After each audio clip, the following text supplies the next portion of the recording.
Good evening. Good evening. Here we go. Put the chat over here so I can see it. All right. I'm sorry I'm late. For some reason, my microphone wasn't picking up any sound, which is not cool, but it is working now. Unless you can't hear me. Let me know how I sound while I pour myself a drink. I am drinking tonight some beer because beer was very prominent in the book. There was a lot of alcohol pretty prominent in the book. Beer was one of them. This is a holiday beer that I just got at Trader Joe's today. I'm excited about. It's called Holiday Bash. It's got a snowman on it. It is a spiced winter warmer, malty and spiced. I have no idea if I'm going to like it, but I do like wintry things, so here we go. Yeah, there's a lot of beer drinking. There was also a lot of liquor drinking. Yeah, there was scotch. I don't like scotch, so I wasn't going to do that. They drank rum and Captain Morgan's with Coke at one point, which is actually one of my favorite drinks, so I almost did that, but I was excited to find this new beer at Trader Joe's, so cheers. It's dark. Dark.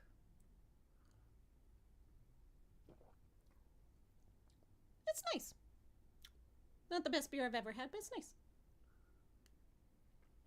Cheers. Tell me what you're drinking in the chat. As always, at the beginning of Vampire Book Club, we stall a little for time to make sure people have enough time to join us. Hello, my friends. I'm so glad so many of you came. I know everyone was excited about Salem's Lot this month. It's been a while since our last Vampire Book Club meeting, which was in August, end of August. The reason it's been so long is that we gave ourselves 2 months to read Salem's Lot because it is a big book, and I was very busy in October. It's my busiest month. I did a lot of traveling. I went to New Orleans for the Vampire Ball. It was great. And before that, the book that we read for September, nobody liked, and nobody wanted to talk about it. And I was just so busy and so overwhelmed with everything that I was like, you know what? We're just going to let this one go. So if you're wondering why we never had a live stream about Sucker, this is the book we read in September. Sucker by Daniel Hornsby. This was the book of like Silicon Valley, Google CEO, Jeff Bezos type people, through their hubris make vampires. And the narrator of it was like a spoiled rich kid who's very insufferable. And I don't mind unlikable narrators. That's not why I didn't like the book. It's just, I don't know, I just couldn't get into it. He hated everyone else in the book, so him describing people made me not like them. So I think a book without characters, that any characters I could like, I just couldn't get into. So I didn't even finish it. And that's my review. So that's why we didn't have a meeting in September. And then in October. And so now here we are in November. And this month, for the Vampire Book Club, we read Salem's Lot by Stephen King. Yes. So, you all comfy? Have your drinks? Good evening. Welcome to the Vampire Book Club, where we read one vampire book a month or so, because I have an entire shelf behind me full of vampire books that I need to read, and I need friends to read it with. So we read these books together, and eventually I will get through all the books on my shelf. There's actually 2 more shelves over there that you can't even see. It's a lot of books. You know that my mom just sent me a meme, which is an old meme. My mom has like reached the level of memeing, with her like slow boomer era advance into technology. And the meme was like something about like girls just wanting to become vampires so that they have time to read all the books on their shelves. And, valid, that's what I would do, amongst other things. I have never read Stephen King before. Never. I have never watched the movies of Salem's Lot because I always wanted to have read the book before I watched the miniseries or the other miniseries or the movie that the miniseries was made into. So I had read a Stephen King short story maybe about 20 years ago. And I had, the girl I was dating at the time was obsessed with Stephen King, and she was like, you have to read something of him, you have to read it. So she gave me one of these short stories. She was like, just read this and see if you like it. And I did. I liked it fine. It didn't really stick with me. I couldn't even tell you which story it was or what it was about. But yeah, I never read him on purpose because people used to tell me that my writing reminded them a lot of Stephen King's writing, and I didn't want people to say that he had influenced me or that I was copying his style, because that way I could say, well, you know, I've never read him, so it's just coincidence. But I don't really care about that so much anymore. I'm just like, fine, you know, I'm not ashamed to have influences now. I don't know why I was so like high and mighty about it back then, but you know, live and learn, growth.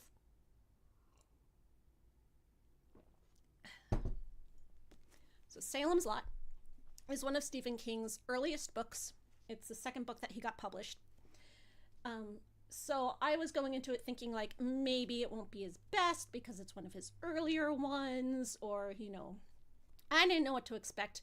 I have heard a lot of negative things about Stephen King's writing. I know he's beloved and people love his writing, and he's obviously super famous, but then there's a lot of people complain about it. They say because he's not well edited, his books are just like full of stuff that should have been cut out, and they need more editing, and they get boring and slow because they meander on too long. So I wasn't expecting to love it or anything, but although this did have a lot of meandering and randomness, I didn't mind it at all. I really enjoyed that it was just like slice of life style of random people who may not even be important to the plot, and they're like random childhood trauma backstories. I liked it. It was written in a way that it engrossed me and sucked me in, and I wanted to learn more about these people. So all of those negative things I heard about his writing weren't in this book in a way that I noticed. So pleasantly surprised. I did not know what to expect. I kind of had a chip on my shoulder because people compare me to him, but I liked it very much. Very much enjoyed his writing. It was very engrossing. Like I said, we gave ourselves 2 months to read it because it is a bigger book. It's not that big. The other two we were voting for were actually much bigger than this one.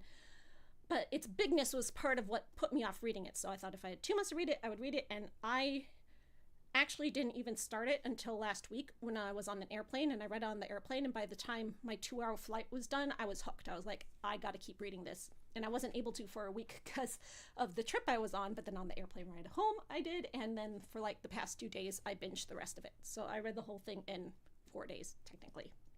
I always put off reading the books to the last minute, just so I can remember them very well to talk to you about them.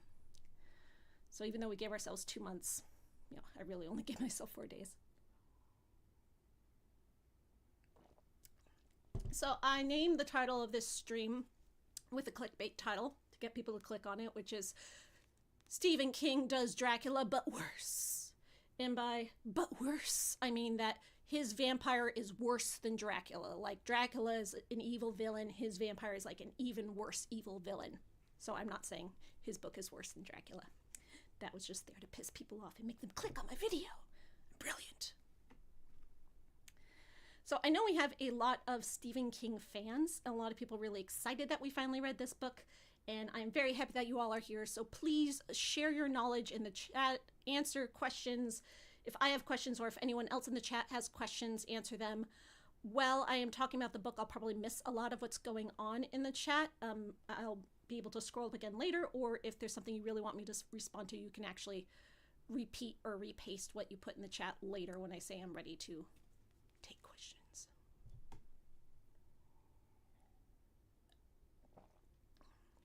You think my writing isn't like Stephen King, they're just both speculative fiction?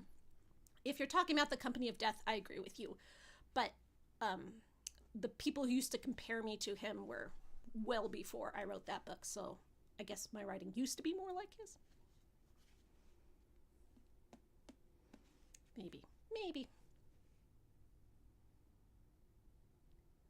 Do I agree that vampirism in this book feels a lot like a plague? It does. It reminded me a lot of the vampires in The Strand, which if you watch my videos about the first 2 seasons of The Strand, you'll know how I feel about plague-like vampirism. And also, you know, I Am Legend and other classics. Aw, you're sweet, Michael. Thank you. So, What is Salem's Lot? What is the story? What is this book that I've been putting off for years and finally have read? So it starts off with a prologue that tells us about this little Maine town called Salem's Lot, which is short for Jerusalem's Lot, and that it is a dead town, a ghost town, that everyone there just kind of disappeared. And knowing that the book is about vampires, I already automatically know that, okay, vampires wiped out this town. There are 2 survivors that we see at the beginning of the book, that they have run as far away from Maine as they could. They're down in Mexico, and they are traumatized and kind of recovering from whatever horrible experience happened to them. Already I can deduce it was vampires. We read a newspaper article that lists names of a lot of citizens of the towns, ones who survived and ones who disappeared. So I already know who's going to live and who's going to die. And then at the end of the prologue, the main character, Ben, says he's going to go back to Salem's Lot, and we don't know why. I assume that when I read the prologue that they had escaped the vampires and, defeated the vampires and the vampires were all gone, but we actually don't know that for sure. So then we flash back to the beginning of Ben's story. Ben is a novelist who wants to go back to a town that he lived in for 3 years as a kid, this spooky little town, and he wants to write a novel sort of exorcising his childhood demons, because in that town there is a murder house. And this murder house is on the hill. It's called the Marston House. And the guy who built it was a hitman for the mafia. So he had a lot of, corpses under his belt and was very troubled. And he moved to this town when he sort of got kicked out of the mob because he was just too murdery. And he went there and he was a bootlegger and he was doing all kinds of illegal stuff.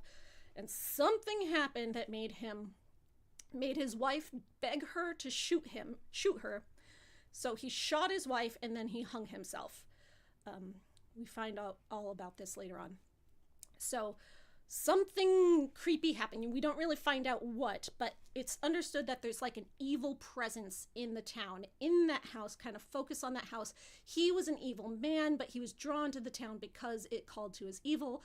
Therefore, when the vampires come, it's because of that evil presence in the town or in that house specifically, as, fostered by this evil hitman, assassin, whatever you want to call him.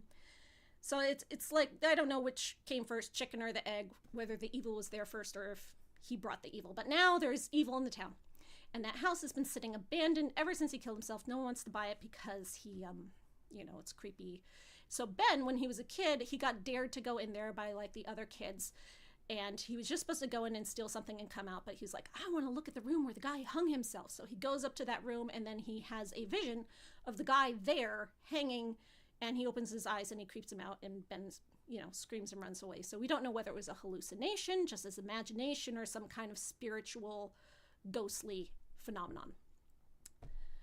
So he has now come back to this town that he wants to sort of write another book. He's a published author already. He's got several books under his belt, but he's not super successful. So he's kind of hoping that if he writes a scary book, he might be able to break into the bestsellers. And this is very meta on Stephen King's part of how he, as a writer, sort of sees other kinds of literature versus his scary literature. Write what you know, right? The short story clarifies that the town was always evil and that it attracts evil. Good to know. So I actually didn't read this book. This book was given to me very recently, and it has the movie tie-in cover of the movie that was never made, which is kind of funny. The book I read was this one, which doesn't have a dust cover. It was given to me by one of you many years ago, and you wrote me a letter in it. It says, Elisa, parentheses Maven, thanks for giving the lot a good home in your library of the macabre. I hope it brings you as much chills and fun as it did me. Maybe a review at some point. Thank you for great goth content, but also for your courage, compassion, and beauty. Aw, cheers and best always. And they signed their name. And then apologize for their terrible handwriting. So this edition of the book is the re-release special edition that came out in the 90s, I believe, or maybe early 2000. And besides just the the book itself, which is in these 3 parts and then the epilogue, there's also 2 short stories in it. One for the Road is a sequel short story, and Jerusalem's Lot is a prequel, sort of. It tells the history of the town, and like you just said in the chat, it clarifies that the town was always evil and draws evil. And then at the very end, there are deleted scenes. A lot of deleted scenes because they take up 50 pages of the book. So I didn't get a chance to read those yet because I just finished the book 3 hours ago. So I'll be able to read those later. King wrote an introduction in one edition that he dedicated this book to Dracula, his favorite Gothic novels, and his mother, a fellow English teacher. Oh, that's sweet. There is an introduction in here.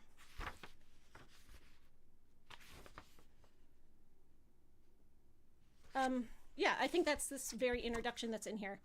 I did read this, but it's been like 2 weeks since I read it, so I don't remember it very specifically. But there is another character in here who is an English teacher.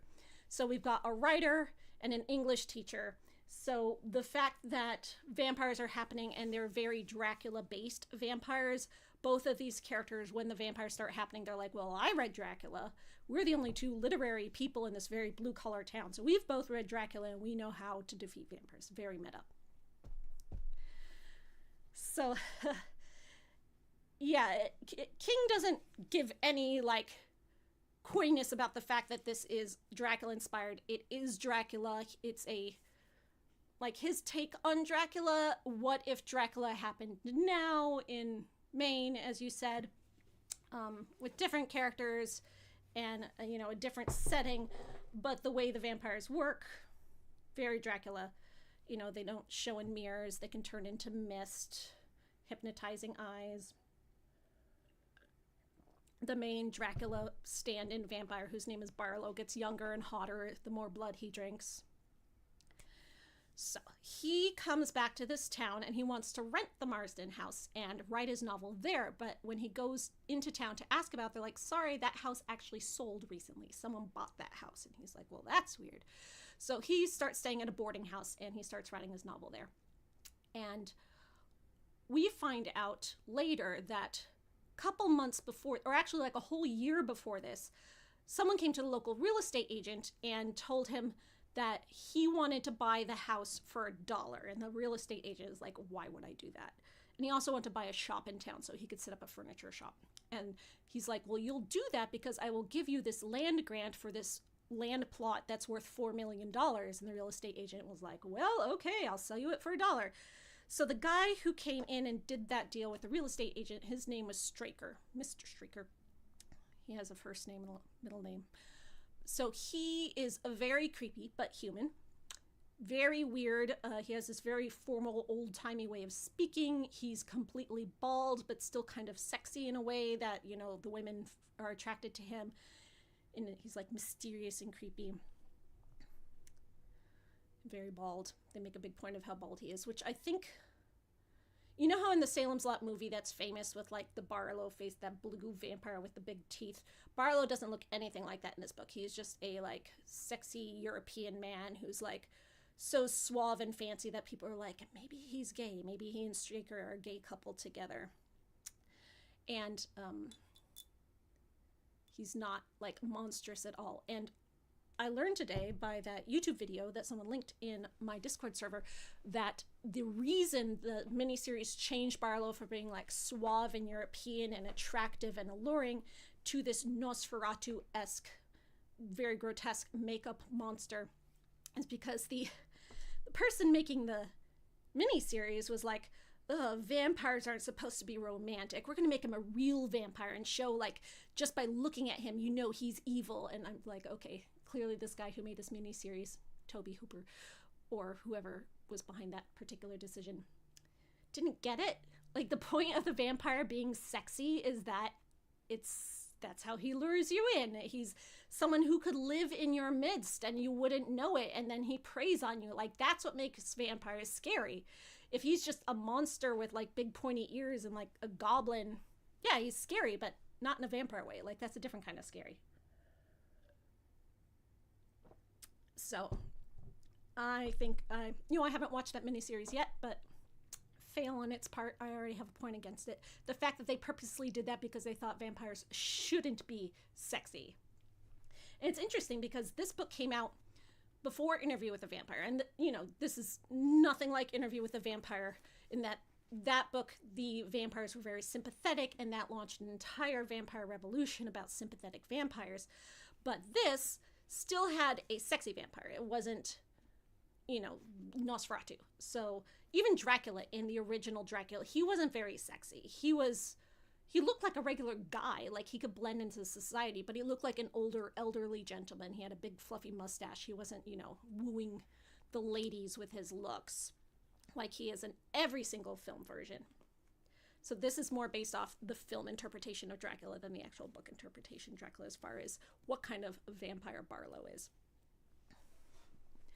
So Ben starts working on his novel, which is kind of like on the nature of evil in the town, and he doesn't really know what his novel is about. And he's like, the first week he's there, he sees a girl in the park. By girl, I mean she's 26 years old. He's like 35. And she's reading one of his other books. So he goes up to her and introduces herself, and she's like kind of starstruck by him. And then they start dating. And everyone's like, oh, she was dating this other guy, Floyd, and now she's dating this Ben guy. And she's just kind of like, I do what I want. I'm an independent woman in the 70s, and you can't tie me down. This isn't the 1950s anymore.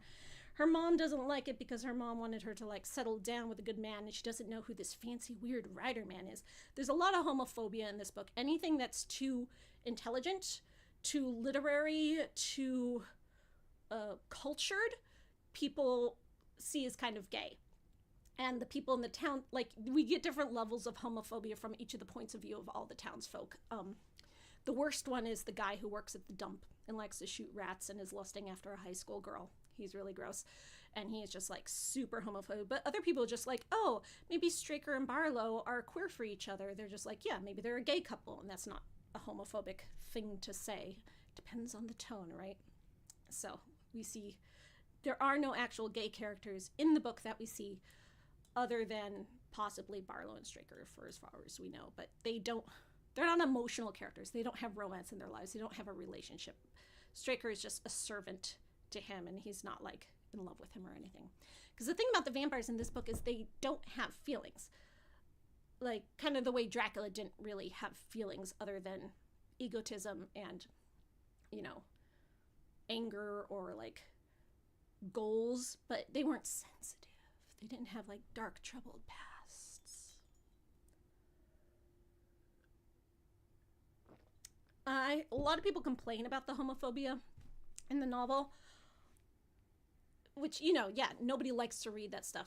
Who wants to be exposed to that? But I didn't read it as the author being homophobic in the way it was written. I read it as a very accurate, real-life depiction of small-town folks being, homophobic in the 1970s. So, is realistic. So I don't know whether the author is or not, but the way it was written, it didn't come off that way to me. So Ben starts dating this girl, Susan, and he's coming along writing his novel. Meanwhile, Straker opens the furniture store in town, and nobody's seen Barlow. Barlow is supposedly, his furniture buying partner is off on a furniture buying trip. And we get a lot of snapshots of the people in the town. So, like, dozens of characters are introduced, and it's a bit hard to keep track of. As I was reading, I'd be like, wait, which was that? It would have been easier to keep track of them if he just used one name, but a lot of times he'd switch between last name and first name in the narration, depending on who was narrating, because some people would think of this person by their first name and some people would think of this person by their last name. Each section was in the point of view of one character. So the writing tone and voice shifted in every single section, and we get tons of points of view. And we see the citizens of this town, and some of them are awful people and some of them are decent people, and then there's everything in between. And it's just kind of showing, like, there's this like philosophical passage in the middle of like, behind closed doors of a sleepy little town, there could be evil going on. This man could be a wife abuser. This lady could be a child abuser. And there's this one character who she keeps hitting her own baby and then feeling awful about it, but just like she can't stop herself from, when the baby is just screaming and screaming, just hitting it, and then she's like, oh no, I'm a horrible mother. And it's just very realistically written. And you can't really put any of these characters in any kind of like pigeonhole or stereotype. Like even the worst like villainous ones, like the guy who rapes his own wife and beats up her lover and beats her up.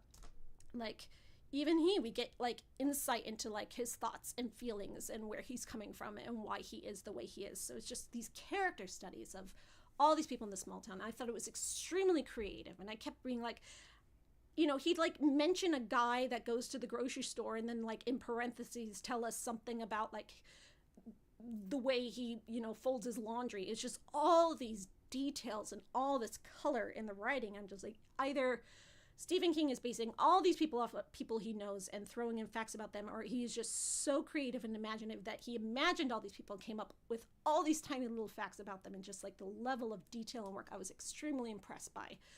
And I can see why he's so beloved, because even reading about these random people, I was engaged, I was engrossed. I was like, yes, tell me more small town gossip, please. I am here for it. Whereas, the feedback that other people say is like, you could have cut all this out. This isn't important. Oh, you're just showing it for the sake of establishing, but it could have been less. And no, I loved every bit of it. I was here for every bit. Oh, thank you, Lady Cal, for the $4.99. Thank you very much. So,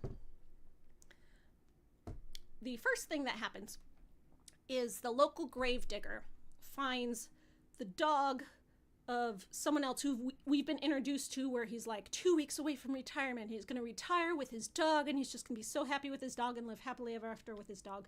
We find that dog that we already heard about hung up on the graveyard gates, like gutted in this horrible, like ritualistic, satanic thing. And the local gravedigger tells the police about it, and they're like, oh yeah, the satanic panic is going on. There's Satan worshipers, and they kind of write it off of like kids being, weird hippie creeps.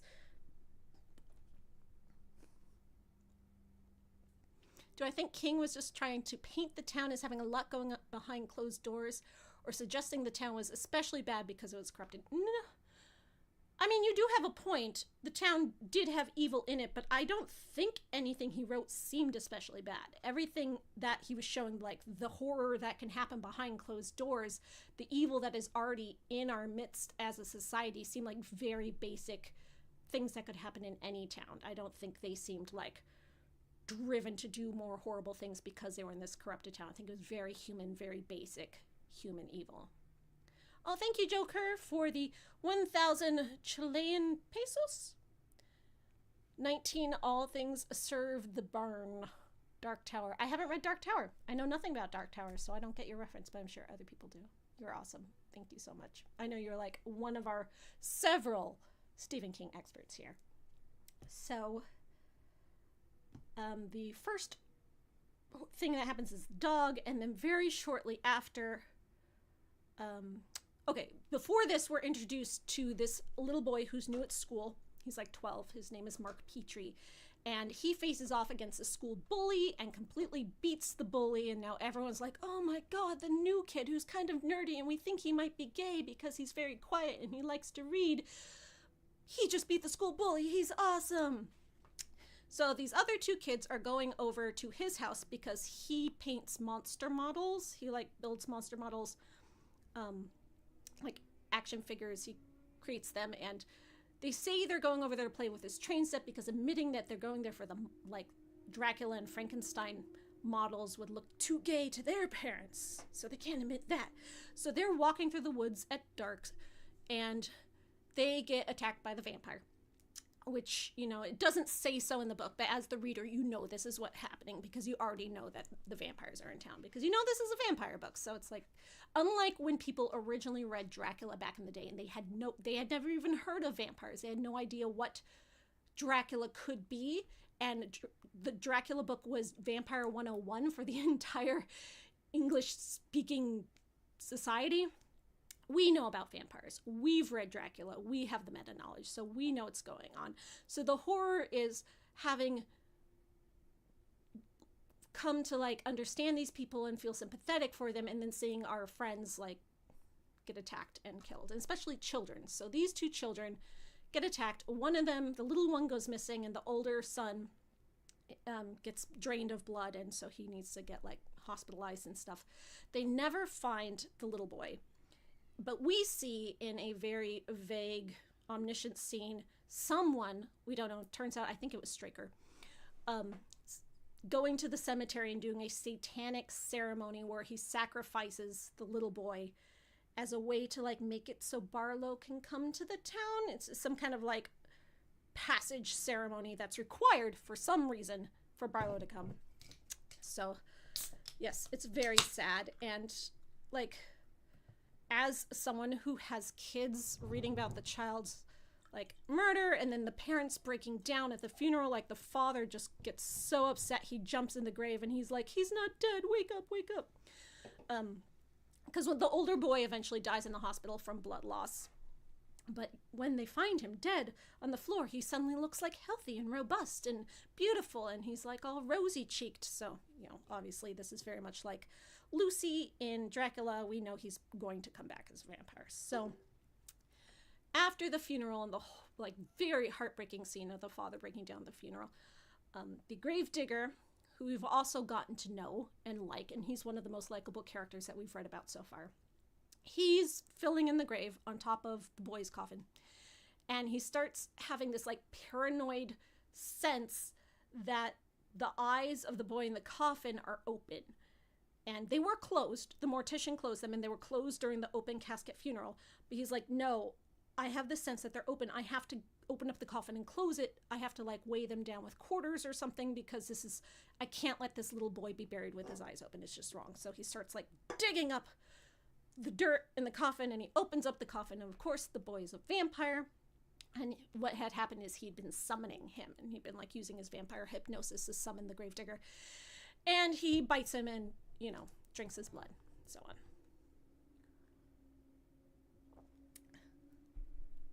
I have poured my second beer. Yes, refill. Don't worry, I only have two. I have to remain somewhat articulate. So a lot of people have said that this graveyard digging scene is what they think is the scariest scene, or the most memorable scene, or the most, like, a scene that stuck with them the most. I didn't get that impact from it, but I'm glad that it speaks to some of you. I was sad that that gravedigger character got vampirized. I was rooting for him. So the little boy that bit him, his name is Danny Glick, and he starts, you know, going around town being a creepy vampire. These vampires don't really have any personality or feelings. They kind of lose their soul. And he'll just go to the windows of, like, he goes to Mark Petrie's window and he's like, hey, I came over to play with your train set. And he tries to bite Mark, and he uses his hypno eyes, and he almost gets him. But because Mark is so genre savvy, he gets rid of Danny, and he gets him to go away. But Danny goes back to his parents, and he bites his mom, and then his mom starts turning a vampire, and so on. Oh, thank you, Conrad, for the $4.99. Sacrifice reminds me of the Powers of Darkness Swedish version of Dracula. Yeah, the Swedish version of Dracula, Powers of Darkness, very interesting. We've talked about that before. Yes. So in Dracula, it's kind of similar. When Dracula eventually kills Lucy, drains her blood, and she comes back as the Blue Fur Lady, the vampire who's preying on little toddlers, because, you know, women can't handle grown victims. They just need babies. She's lost her personality. She's not Lucy anymore. She tries to seduce her fiancé only to just be trying to bite him. She's not conflicted. This is an interview with the vampire where they still have their personalities. They say that Joss Whedon based Buffy the Vampire Slayer off of Salem's Lot, and it's very similar. Like the scene with the kid floating at the window, where he's like, how are you floating there? It's the second story. You're flying. And the vampires just completely losing their soul. I'm talking about the Buffy the Vampire Slayer movie, but then, of course, it connects to the TV show. And then the main master vampire, Rutger Hauer, Lothos, being based on Barlow, because he's very sexy and he has the great hair. And him being the only vampire with an actual personality, and the other vampires being just like lose their soul and now they're monsters and they just want to eat you, kind of zombies who can talk.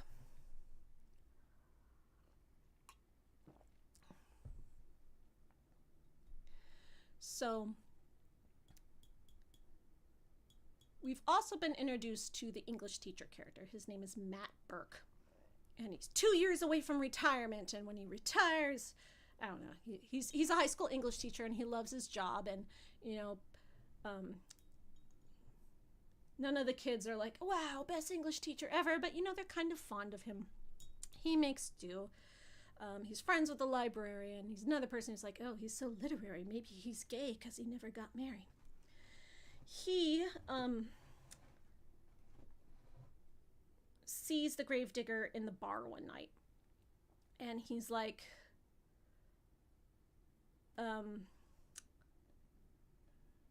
wait, before this, him and Ben meet. And he and Ben, because he asked Ben to come to his English class and talk to his children and like give a lecture as a writer and so on. And then they have dinner together and they're kind of like, oh, weird stuff is going on around town. The little kid was never found and we don't know what's going on. And, you know, they're kind of commiserating and they kind of have this bond over like the creepy stuff that's going on that they can't really tell anyone else about because no one would believe them. So he finds the gravedigger in a bar, and the gravedigger's just like wasted and wan, and he talks to him, and he's like, I can't even drink this beer, it just tastes disgusting to me, I can't go out in the daylight, I don't know what's wrong with me, I'm just like tired all day, and then I wake up at night, and now I feel better. And Matt, who's genre savvy, because he's read Dracula too, kind of knows what's going on, but he like wants to see what will happen. He wants to keep an eye on this guy. So he takes him home and he's like, hey, come sleep over at my house tonight. Takes him home. Oh, thank you JRL Studios for the $4.99. This is a Stephen King drinking game, 15th Street Park. Please hydrate before continuing. So he takes him home and he is already like kind of suspecting there's vampire stuff going on, and he just kind of wants to keep an eye on the gravedigger and see what happens. But what he hears in the night is Danny Glick at the window saying, let me in, and the gravedigger hypnotized, inviting him in, and then the English teacher is too afraid to go up there and do anything about it. And by the time he does go up later, the gravedigger is dead. And he's like, ugh, I'm a coward. So he calls Ben, because Ben's the only one who won't think he's crazy. And Ben comes over and he's like, yep, that's a dead body in your room, all right, but he looks very robust, and he was all sick and wan yesterday, and now he looks like all rosy-cheeked. So they call the cops, and it's, you know, it's a one-horse town, so there's a one-cop town. It's just one constable and his deputy. And he comes over and he's like very suspicious that this guy has a dead body in his house, but they tell a story about like what happened, and of course he doesn't believe it, but he knows he can't get them to tell the truth, and he's like, you're lying, but I don't know why, I don't think you did this, but you know. He had also been interrogating Ben earlier about, you know, little boys are dying and weird stuff didn't start happening until you came to town, and I don't really believe you're behind it, but I gotta investigate you. And he calls in the feds. And Ben's like, but what about the creepy guys on the hill in the Marston house? They just came to town too. And he's like, yeah, I'm investigating them too. And then the feds like give us some background of how, you know, Barlow and Straker have this history and have been creepy in other places before. And one thing we learn about Ben is that his tragic backstory is that his wife died. He was driving his motorcycle and they got hit by a truck, and he was fine, but his wife died. And he's like very traumatized about the fact that he got one scratch on his left hand, but she died. And he's just like, oh yeah, that one scratch, give me my Purple Heart. And so he's kind of trying to exorcise his demons. But now he's dating Susan and he really likes this girl and he's happy and he's getting better. But the feds kind of like tell everyone this, and they're like, oh, he has a death in his past too. That's suspicious. So they take the body to the morgue, and other people are disappearing and dying too at this point. Like the guy at the dump disappears and dies. The baby that the mom was abusing dies because Danny goes there and eats the baby after Mark doesn't let him in his room. And so she's like, oh no, my baby just died and my husband's gonna think I hit him again. And you know, so Ben and the English teacher are now like, okay, it's vampires. It's vampires. We know it's vampires now. What are we going to do about it? Okay, so let's tell some people. Who are we going to tell? So they tell Susan, his girlfriend, and, she takes some convincing. And, everyone goes through the process of, vampires aren't real. Yeah, I've read Dracula or I've seen the movie. That's not real. And they're like, well, apparently it is. And these vampires are exactly like Dracula. Sort of like if aliens came to Earth and they were exactly like the aliens that we put in all our movies, we'd be like, huh, Whereas real aliens, if they're out there in the universe, which they probably are, is something that we cannot even conceive, right? So it's very Dracula in the way the band of heroes starts coming together. And we get Matt also. Okay, so the next night, Matt's at home and he invites Susan over and he's telling Susan the story and she doesn't believe it. Ben is somewhere. And then he hears something upstairs. And they're both scared and he's like, what, I was a coward last night. I didn't go up there and he got killed. This time I'm going up. Susan, you stay down here. And she's like, I don't know. So he goes upstairs. And the gravedigger is back from the dead. He escaped from the morgue and killed the morgue attendant while he was at it. All these bodies are going missing from the morgue. And he's up there and the English teacher, banishes him with a cross or something. And he says, I rescind my invitation to my house. You have to leave. And he kind of flies out the window. Blaze, hi! Thank you for the $5. Yay! So good to see you again. Blaze is really cool. He knows everything about vampires, guys. So, then Susan comes upstairs and she's like, okay, I believe now. Now I believe in vampires. And they got to figure it out. But Matt's so upset about what he just witnessed that he has a heart attack. So she has to call an ambulance and they get him to the hospital. And now he's bedridden in the hospital. But he's like, okay, it's officially vampires. We're officially convinced. Oh, thank you, Joker, for another 2,500 Chilean pesos. Silly hicks. Dracula was a documentary and the events depicted happened in real time. Ben talking to police, yeah, basically.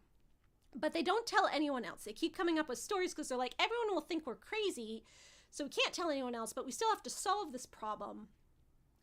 So they go to the hospital. Oh, what happened to Ben? The reason why he's not there is while he was leaving the boarding house, Susan's ex-boyfriend came at him and was like, you stole my girl, and he beats the crap out of Ben, and so Ben gets hospitalized. And turns out everyone's like, really, Floyd Tibbets would never do that. Yeah, you stole his girl, but he's not that kind of guy. Of course, he was partially vampired, and he was influenced by the vampire and hypnotized to go do that and attack Ben. And the reason he knows he was partially vampire was because he's wearing a raincoat and rubber gloves and a hat down because he couldn't be in the sun. So, yeah, that's how you know a vampire. Dressed like a scarecrow. So now Matt and Ben are both in the hospital recovering. When they finally have the time, Ben goes up to see Matt. They share notes, they confer. Susan's there, and they're like, only the three of us know about this. And Matt says, well, I'm going to tell my doctor. My doctor is one of my former high school students. He's only been a doctor for 2 years. He's very young and scrappy, so they're going to tell him. His name is Jimmy Cody. So they bring in this doctor into the loop, and the doctor's like, well, I don't believe it, and he needs to be convinced, so they get the doctor into the loop, and now we kind of have our band of heroes. We got the Jonathan, the Mina, the Van Helsing, which is the English teacher who's genre savvy, and he orders all the books from the library. So he's surrounded by a mountain of books on vampire lore. We got the doctor, it's Dr. Seward. It's very Dracula band of heroes check marks here. So they find out that the mother of Danny Glick has died.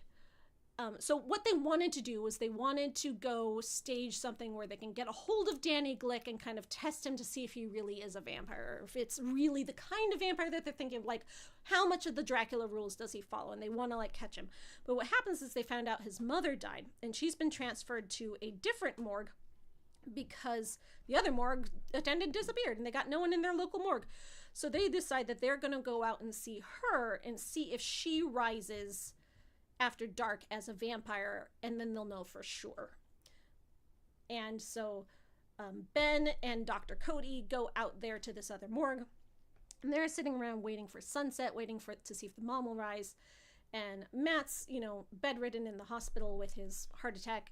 So Susan is like, well, their original plan was they were going to go up to the Marston house and just storm the house with a group and be like, we're here, vampire, in the daylight, you can do this. So because that plan didn't end up happening, Susan's like, well, I'm going to go up there and I'm going to see it myself because, she's a strong, independent woman. She could do this.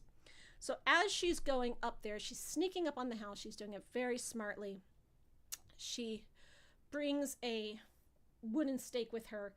But just before she gets there, Mark Petrie is also doing the same thing, the little 12-year-old boy. And he catches her in the woods and he's like, hey, we're clearly here for the same reason, to slay this vampire. And she's like, who are you, random child? And how do you even know about this? And he's like, I'm genre savvy. I know about this. Danny Glick came to my window. I'm here to slay the vampire. He's like, by the way, that stake you have won't work. The stake I brought is better. And she's like, okay, well, we're doing this together. So they break into the house. It's daytime. And they get in there and they're looking around and he's like, okay, if Barlow's here,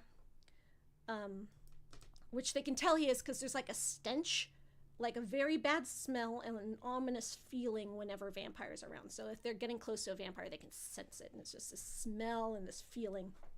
So they get in, they can tell he's there. They see the cellar door and they're like, okay, he's probably in the cellar. Let's sneak in there. And there's like weird stuff starts happening. Like Susan gets like hypno-summoned and like they're going down, and then Straker, who had driven off right before they went into the house, was just pretending to drive off because he knew they were there. He was like giving them a false sense of security, and once they're in, he immediately comes back. And he comes in and he like throws Susan down the stairs to where Barlow is in the basement, and he grabs Mark and he drags him upstairs, and he takes Mark to the room where the bootlegger mafia hitman killed himself and hung himself. So it's like the creepy room upstairs. And he takes Mark in there and he like hog ties him in a bunch of knots. And he's like, I'm going to leave you here. And then when Barlow wakes up at sunset, he's going to come and drain your blood and it's going to be horrible. Thank you for the $5 blaze. They could have just set the house on fire. Yes, they could have. Hindsight, though fire does come into it later. It does. So Mark, who's genre savvy and knows about Houdini, knows that if you like hold your breath and tense your muscles while you're getting tied up, then it's easier to get out of the knots later. So once Straker ties him up, he starts wiggling out of his knots and it works. He gets out of his knots. He's an escape artist. And when Straker comes back in, he bashes him in the head. He like beats him in the head. He gets him down. He smashes him and he's like, I just killed a grown man, because Straker is very human. And he runs out of there. But by now it's like sunset. The sun is dipping down and he knows it's happening. So he gets over to the basement and he's trying to go down. He's like, Susan, are you down there? What's going on? And Susan's all hypnotized and she's like, I don't know. So he tries going down. He starts getting summoned by the vampire, but then he resists it because he's genre savvy and he could do that. And he resists it. And Barlow wakes up and he gets Susan, and Mark knows that he can't save her. It's too late. Barlow has already gotten her. So he gets out of there and he escapes, but Susan doesn't. Susan becomes a vampire. And that was probably like the saddest thing to me. I knew she wasn't going to survive because I read the prologue, which had an entire list of who lives and who doesn't survive, which is one thing. That's one complaint I have about the book, is like it would have been more surprising or shocking or engaging if there wasn't that list of who lived and who died at the beginning of the book. I don't know if King was expecting us to kind of forget about that, but I kept flipping back to it. Every time I saw a new name, I went back and was like, okay, where was that name in that newspaper article? And I read it, and So Mark gets back to the hospital. He like hitchhikes back there. Meanwhile, out at the other morgue. Oh, thank you, Ricky Miller, for the $4.99. One of my first Stephen King books. It was my first Stephen King book. Couldn't sleep next to an open window for months. I don't blame you.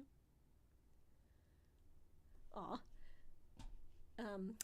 YouTube is saying, let's celebrate their first super on live stream. This was your first super. What do? I click this?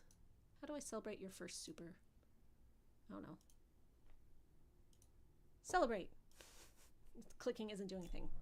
Thank you, Ricky. Meanwhile, at the other morgue, so Dr. Cody had saved that mortician's life once, and this is our token Jewish character, which is nice to see some diversity in this book because it's a very white town. There aren't any people of color that we see, but there is a Jewish character, and he is written well. You know, this isn't an anti-Semitic portrayal of Jewish people, which is nice. Not even unintentionally so, which happened in 1975 pretty often. But no, he is a good character, and because he owes his son's life to Dr. Cody, he's like, all right, I'll let you sit with the body till sunset. I don't know why you want to do this, but I'm going home. So they sit with Danny Glick's mom until sunset, and then at sunset, she starts twitching, and she rises, and she starts hissing and attacking, and they have brought, they don't have a cross, but the doctor's like, ties two tongue suppressors together and uses it as a cross, and it works, and she's like scared of the cross, and she's, so somehow Ben ends up with the cross, and he's like fighting with her with it, and she gets on Dr. Cody, and she bites his neck. She gets him, but Ben like gets her away, and he like jams the cross up in her chin, and it like pushes through, and she's like gushing blood, but then she turns into mist, and she gets away through the walls, so she mists herself away. And then Dr. Cody's like, I am unclean, she has bitten me, but he takes out like this peroxide and he pours it on the wound, and then like he does all this stuff, and then it purges the uncleanliness. And like for those few minutes before he cleansed his uncleanliness, he started feeling like the urges of the vampire, and he's like, I wanted to jump on you, I wanted to bite you, but he fixes himself, he gets away. So this is very like a relief. So he and Ben are like, well, yep, we know. Yes, they are officially vampires. Yes, we have confirmed it. And now we know some of their tricks. We know some of the rules. We know that the cross scared her, even though it wasn't a real cross. Yeah. We need to talk to a Catholic priest. So we had been previously introduced to the one Catholic priest in town. He is an Irish priest, so he is a bit of a drunk. He has a secret drinking problem, which he feels very guilty about. He's not sure if he's a good priest. He's kind of having a crisis of faith. He doesn't really know what's going on with his life. So they're like, okay, let's go find this Catholic priest. So they bring him into the fold. And meanwhile, Mark has managed to like hitchhike his way back to the hospital. And just as he gets there,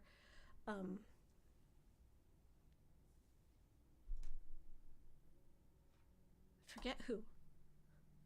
Someone's mom. Oh, Susan's mom. Susan had come back the previous night, or earlier that same night, and bit her parents.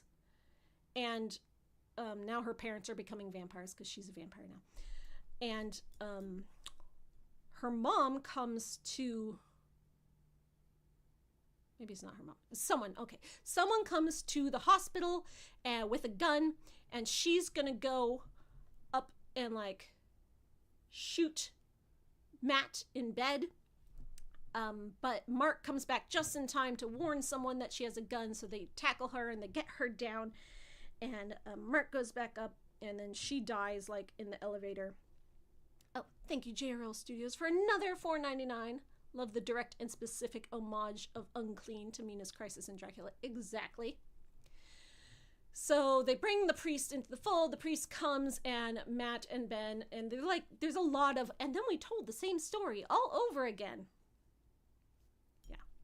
And he, Mark tells the story of how he was like hogtied and almost murdered and like sexually threatened and all this stuff. And so the Catholic priest is like, I don't believe in vampires. I don't know if this is real, but I know you're all very trustworthy people and I believe you, so I don't know. But he's basically on board. So now we have our full band of heroes. They're very upset that Susan's dead. Ben finds out and he just like completely breaks down. He's very upset and he's like, that was the girl I loved. They've been dating for a month. He was getting very serious. So now it's left is Ben,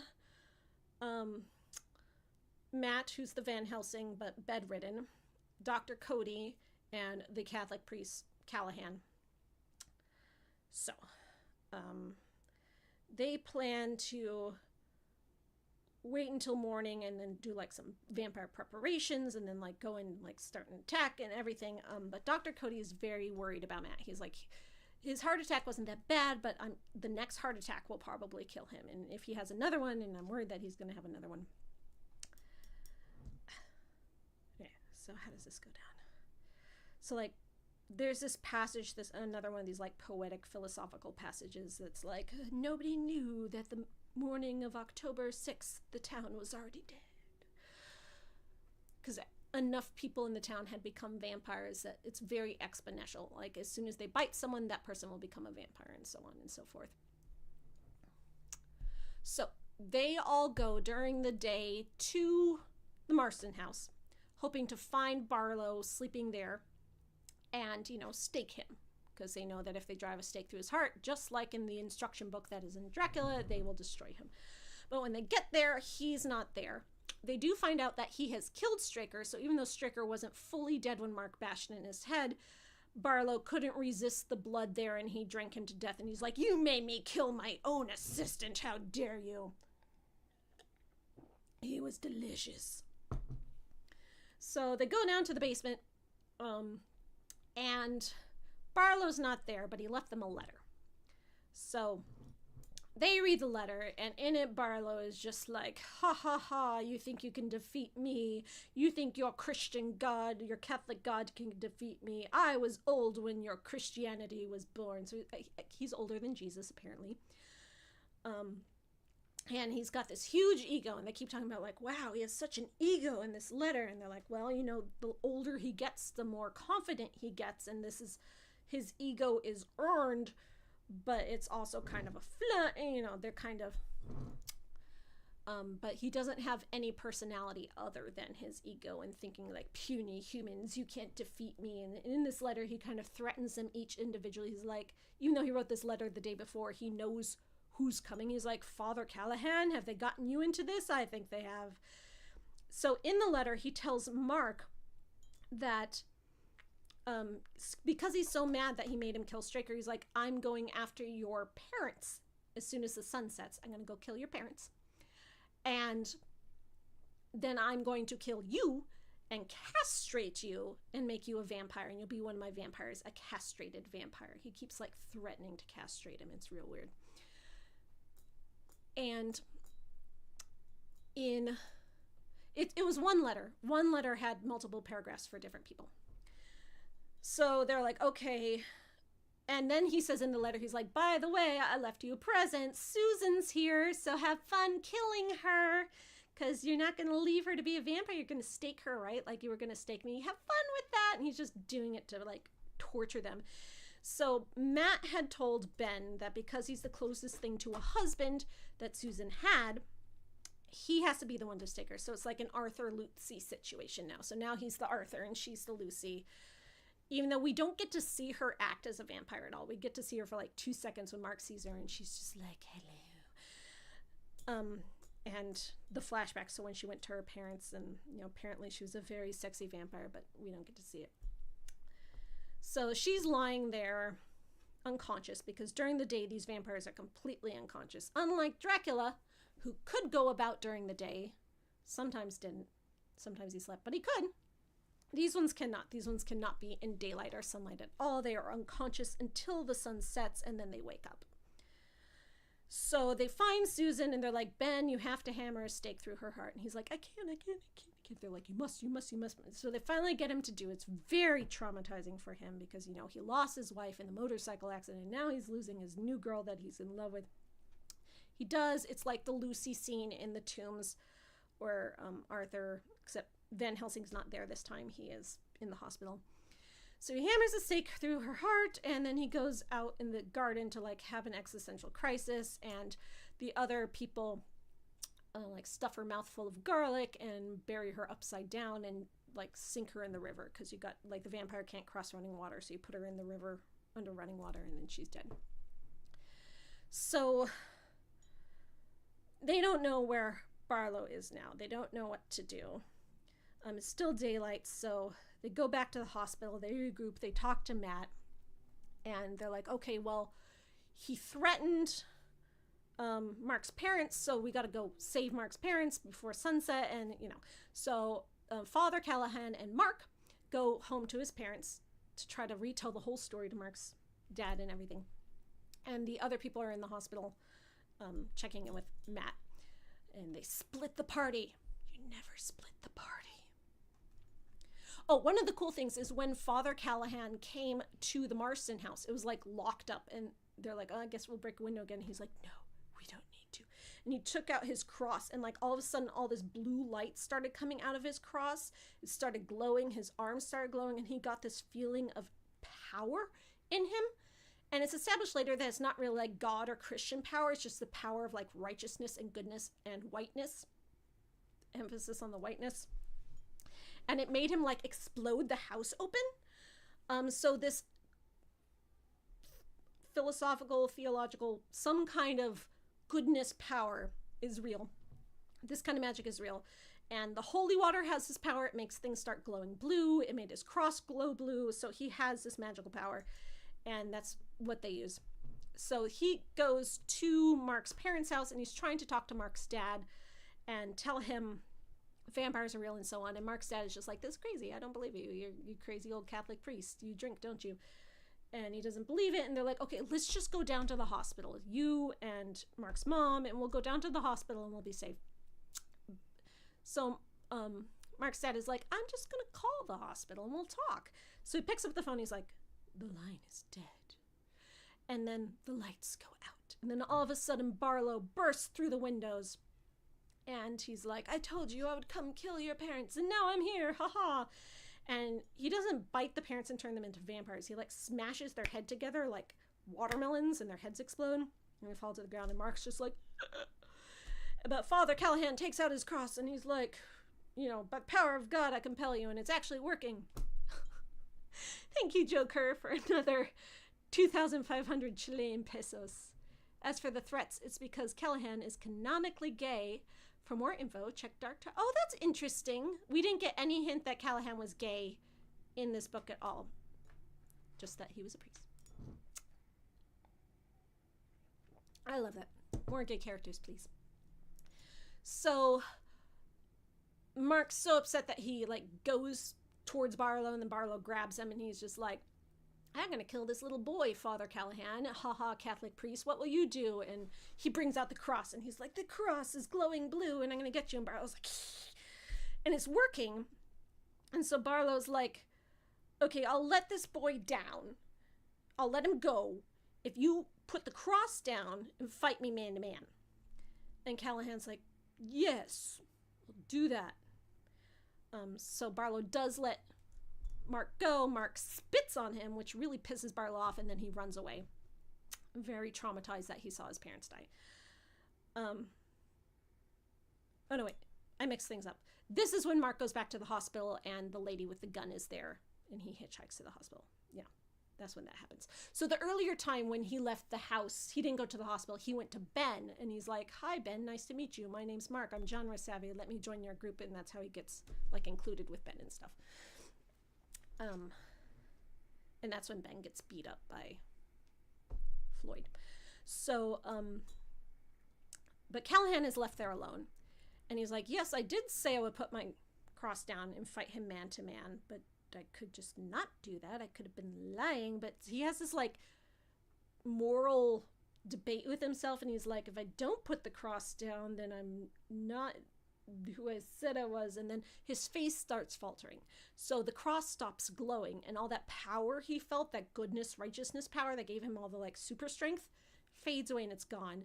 And Barlow's like, ha ha, I got you, your god is puny. And he says he's going to do something to Callahan that's like different than just biting him and doing it. So what he does is he forces Callahan to drink his blood. And that is now marked Callahan as just for him. So no other vampire will bite him. And apparently this is going to serve some greater end at some point. And so meanwhile, Mark has gone back to the hospital, and that's when he sees the lady with the gun, but she gets, stopped because he warned someone, and then she dies. And he goes back and he tells them that his parents are dead, and Callahan's probably dead too. So now they're just down to just him and Ben and Dr. Cody and Matt, who's bedridden.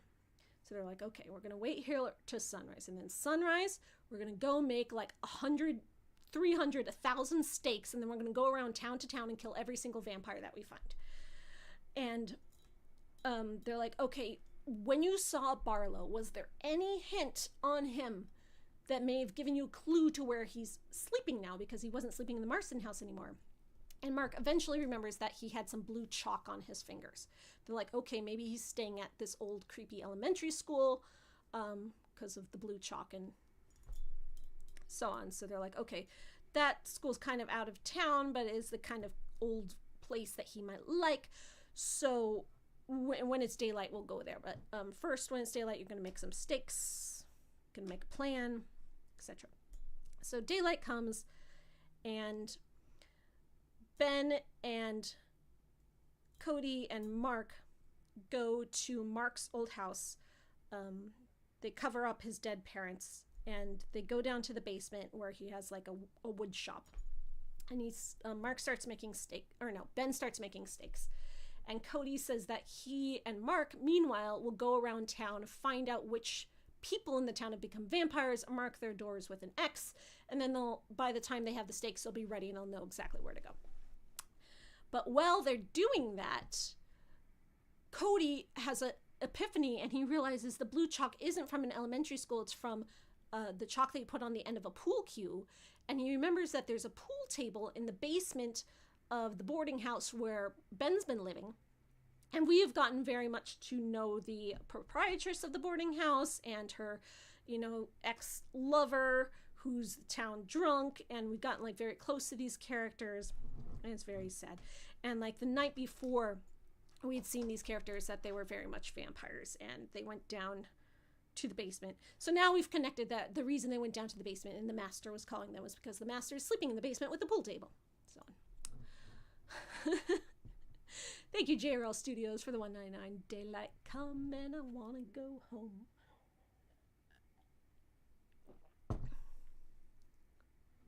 So, they go there. They're like, okay, if Barlow's here, let's find out if he's here. If he is, we'll go back to Ben. We'll get as many stakes as he's made. Then we'll come back here together and we'll defeat him. It's, days waning, clock's ticking. It's like going on 4 p.m. now. We don't have much daylight left. So they go into the boarding house and they're going through the kitchen, and like the power's out and nothing's working and there's no one there. Like all the boarders are just gone. And Mark notices that all the knives in the kitchen are gone, but he doesn't really think about it at the moment. And they decide that it must be in the basement where the pool table is. So Dr. Cody says, go look for a flashlight and then come back and we'll go in the basement. Excuse me. Beer is making me hiccup. But while Mark is finding a flashlight, he hears Dr. Cody scream and fall, and he runs back. We don't find this out till later, but what happened is the vampires had cut off the stairs of the basement. They've blown out the power, so you couldn't see down past a few steps. And after those few steps, they cut off the stairs. They had taken all the knives and they propped them up on pieces of wood at the bottom of where the stairs weren't. So it's like a spike pit. So Dr. Cody had fallen off the end of the stairs that didn't exist and fallen on the knives, and he dies. Mark rushes down there and tries to help him, but he bleeds out and he can't. And poor Mark, this 12-year-old boy is just left alone in a basement full of vampires, but still daylight. But he can't get back up because the stairs are gone. So he figures it out, and he gets a board, and he props a board up, and he climbs up the board. And he's just like, I barely made it out in time before sunset. And he goes back, he steals a car. He steals the doctor's car, and he drives it back to where Ben is at his house making steaks. But Ben is, meanwhile, has been like, what's going on? He's wandering down the street with, like, stakes on him like he's Rambo. And Mark comes squealing up in this car. He's 12. He's never driven a car before. Meanwhile, the local police guy, like, notices this, and he's just like, yep, there's weird shit going on in this town. I'm gonna pretend I didn't see it. It's a very cowardly police constable. And he's one of the people we know from the prologue that he survives. And he tells the newspaper article, I just left town because I wanted to leave town. So, Mark tells Ben what happened. It's very upsetting. They go back. It's like getting on sunset. They go back to the hospital. They tell, trying to remember the order of events here. Thank you, Joe, for another 1,000 Chilean pesos. The alternate version, Cody gets eaten by rats. Oh, my goodness. Yeah, I've heard there's an alternate version. People were wondering which version I got. I don't know what version has the alternate versions. This was the re-release with the, like, introduction and the deleted scenes and everything. This one came out in 2005. Yeah, this is a 2005 edition. Oh, maybe that's in the deleted scenes then. The deleted scenes at the end of the book that I haven't read that, where Cody gets eaten by rats. Great. That's very creepy.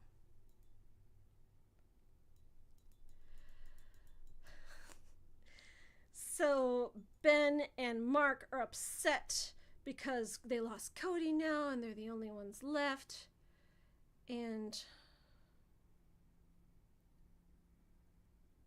does this happen the same day? I can't remember if this happens the same day or the next day, but like the plan is that they're gonna go there and with the stakes, and they're gonna go down there, and Ben goes down there, he finds Cody, he like takes the knives out of him and covers with a sheet. Very reverential.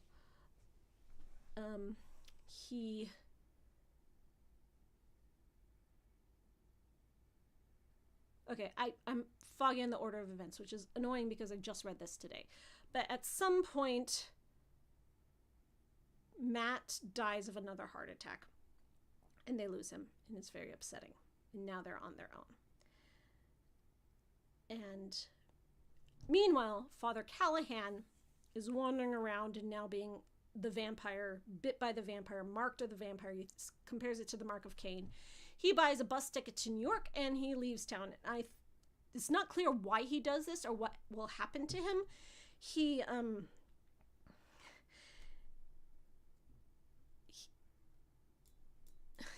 So he tries to go to the church. He tries to get in, but like the church burns him and he's like, I'm unclean. So he buys a ticket, he leaves town. And my thought was that he was leaving town so that whatever danger he posed would not be in the town. But now he's taking that danger to New York. So I don't know if maybe he's going to like spread the vampire, but he's not a vampire yet. He's just been marked by the vampire so that no one can touch him except the master. But he gets on that bus to New York, and that's it for his story. We don't find out what happens to him. We don't know what that mark does. Like, after the end of the story, when the vampires are defeated, we don't know if that mark faded or if he's still that.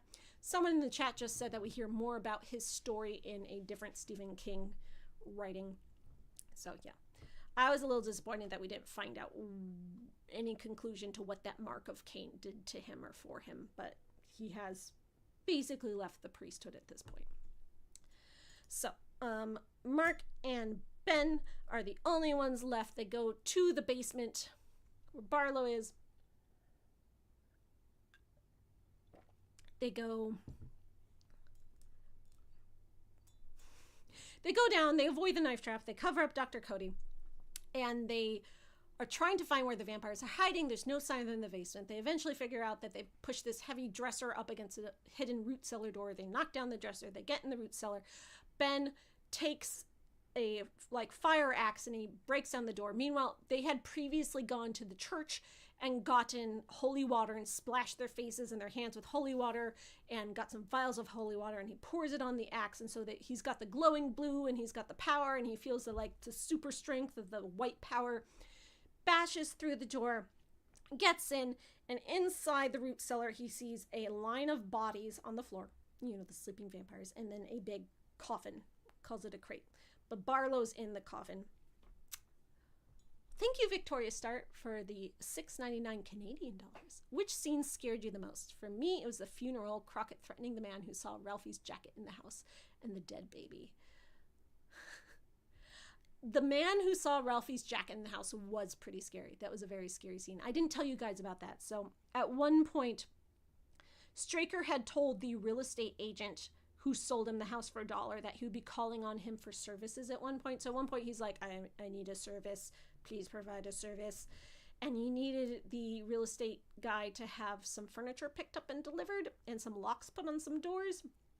So the two guys that the real estate guy hires to do this, they have to deliver this very creepy furniture to this very creepy house, and it's a very horrifying, creepy scene of them trying to get the stuff in the house, and then the lights are out and there's rats and stuff, and then he sees the dead body, or maybe the dead body, maybe just the clothes of the little boy who got sacrificed to Satan, and it's very scary. I don't know if that was the scene that scared me the most. I'm going to think about that and talk about that when I'm done summarizing. So anyway, Vampire Endgame. And they even say, they basically call it a final boss fight in the book. It's very genre meta. They go down there, they see the bodies, they step over the bodies, they go to Barlow's coffin, they open up the coffin, but everything is happening. For some reason, Ben's we gotta drag the coffin out of this root cellar and go put it next to Cody, and we'll kill Barlow over there next to Cody to get vengeance for Cody. I don't know, he has a creed or something. So it takes them more time. They get over there, the clock's ticking, the sun is setting, and just as they open up the crate to get Barlow, his eyes open up because the sun is set, and he hypnotizes Mark and makes Mark attack Ben. And Mark, they have a gun, so Mark's trying to shoot Ben, so they have a big fight, and poor Ben has to punch out this 12-year-old kid, and he's just brutally beating this 12-year-old kid, which is great fun. We like to see that. But he wins, and he takes a stake and he stakes Barlow. He climbs on top of him, and he's just ramming it in, and Barlow's what? My hubris! Oh no, my ego! And we actually get to see him completely disintegrate, which is fun. It's very well described that his he's gotten super young and sexy by this point. He's the youngest and the sexiest. And they keep talking about how his hair is slicked back. Some people describe it like a movie star. Some people describe it like a musician. Some people describe it like a gay guy. Very European, that's just a dog whistle for gay. Oh, thank you, Narik Chase Studios, for the $5. Glad I caught alive. There's a vampire book I've been looking for where a female vampire comes to a small town after waking up in a dried up lake. I don't know that one, but if anyone in the chat knows that, tell Narik. So, final boss fight, he does kill Straker and Barlow. And Barlow is very shocked that anyone got the better of him. There's a moment before this where Mark is ready to give up, and he's Barlow's been around since before Jesus. Better people than us have gone up against him and lost. There's no way us, little small down podunk people, are gonna survive. And Ben's well, I'm gonna try. It's my turn to go up against him, and he actually does it. So then Mark wakes up and he's what's going on? Where's my mommy? And Ben's he's gone. Let's get out of here. But by then the other vampires have all woken up in the root cellar, and they all come out. But they can't touch them because they're still doused in holy water. So the other vampires stay behind, and they're we're gonna get you later. So Ben and Mark get out of there, and they immediately leave town. They go off to a different town and sleep in a motel. Because, Barlow's dead, but the town is still full of vampires that are going to keep infecting everyone else in town, and everyone else in town is a goner. The only people that end up surviving are the people that maybe work in town but live outside of town.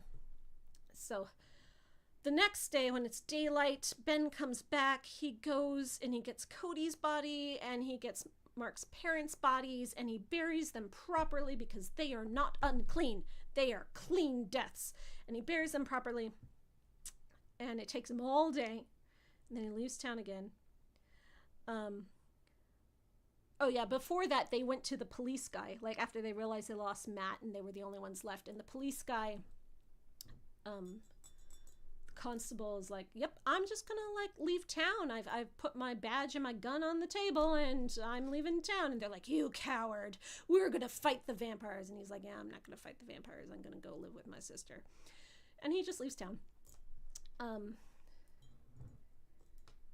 And he keeps talking about how he knows his deputy is gonna make a really good vampire, and he knows he's a vampire because he didn't come into work today. And in the newspaper article we read at the beginning of the book, we knew that he lived.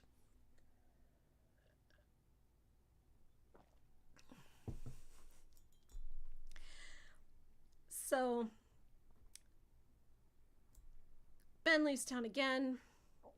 Earlier they had been talking about like in order to kill all the vampires in town, you would have to make 1,000 stakes and just go door to door every single day, killing as many vampires as you can, hammering the stakes and watching the blood explode up. Is very gory, very bloody. And they're like, yeah, this could take us weeks to get to all the vampires in town and actually do this.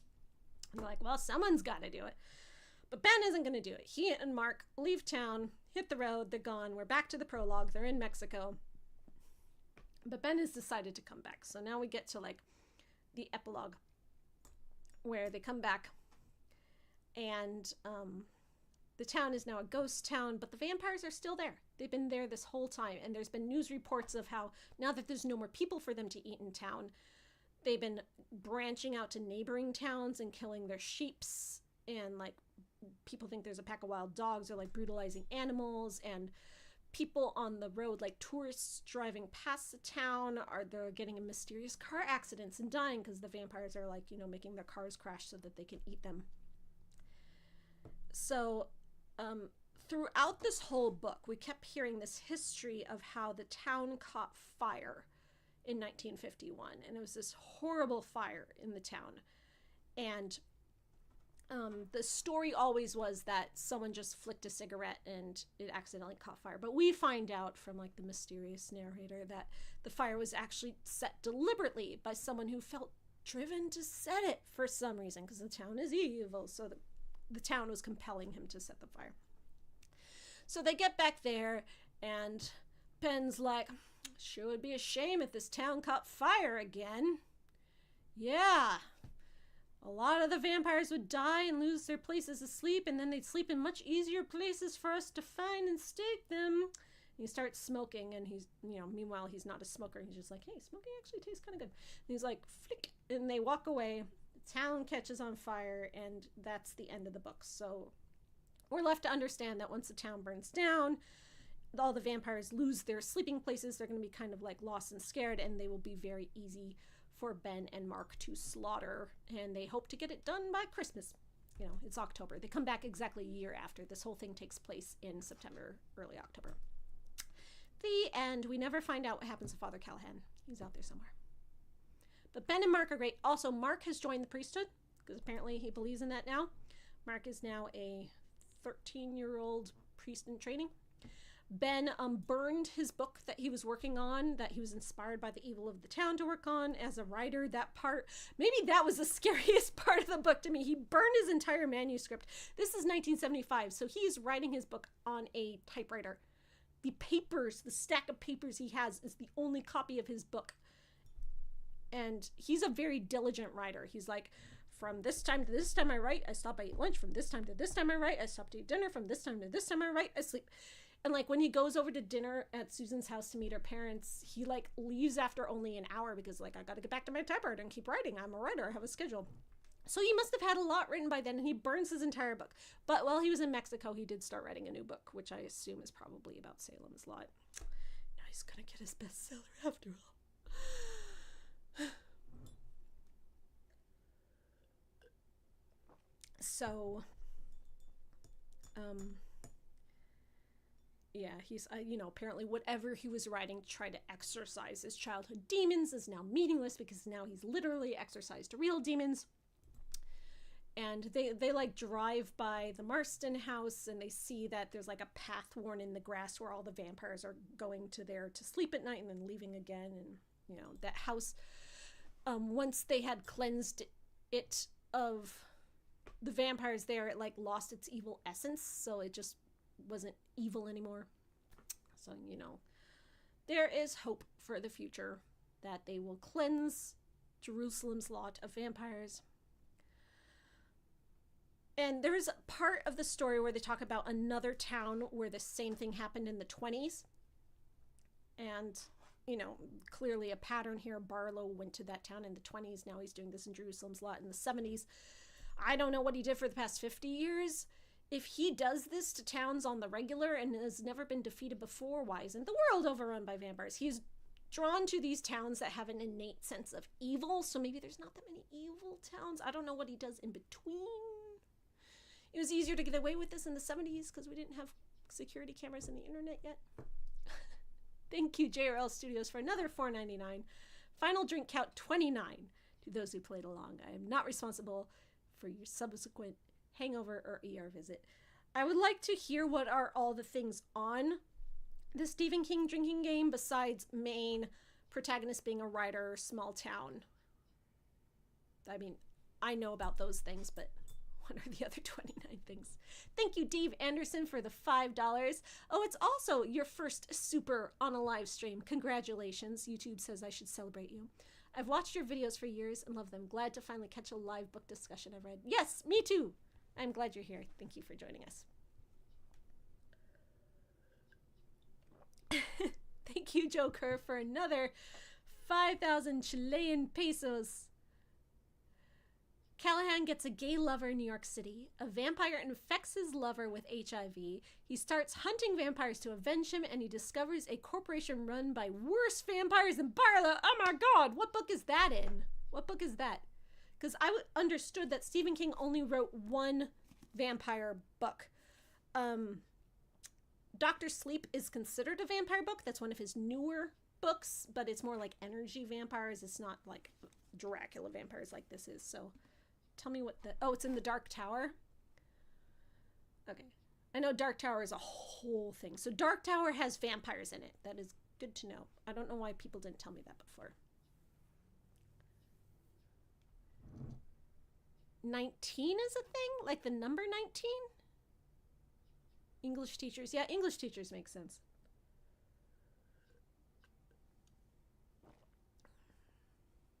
Okay, so Dark Tower has vampire cameos.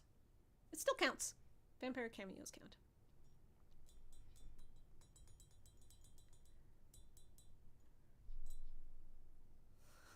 Thank you, Joker. Dark Tower, The Wolves of Calla. So is Calla Callahan? Is that supposed to be? Interesting. Interesting.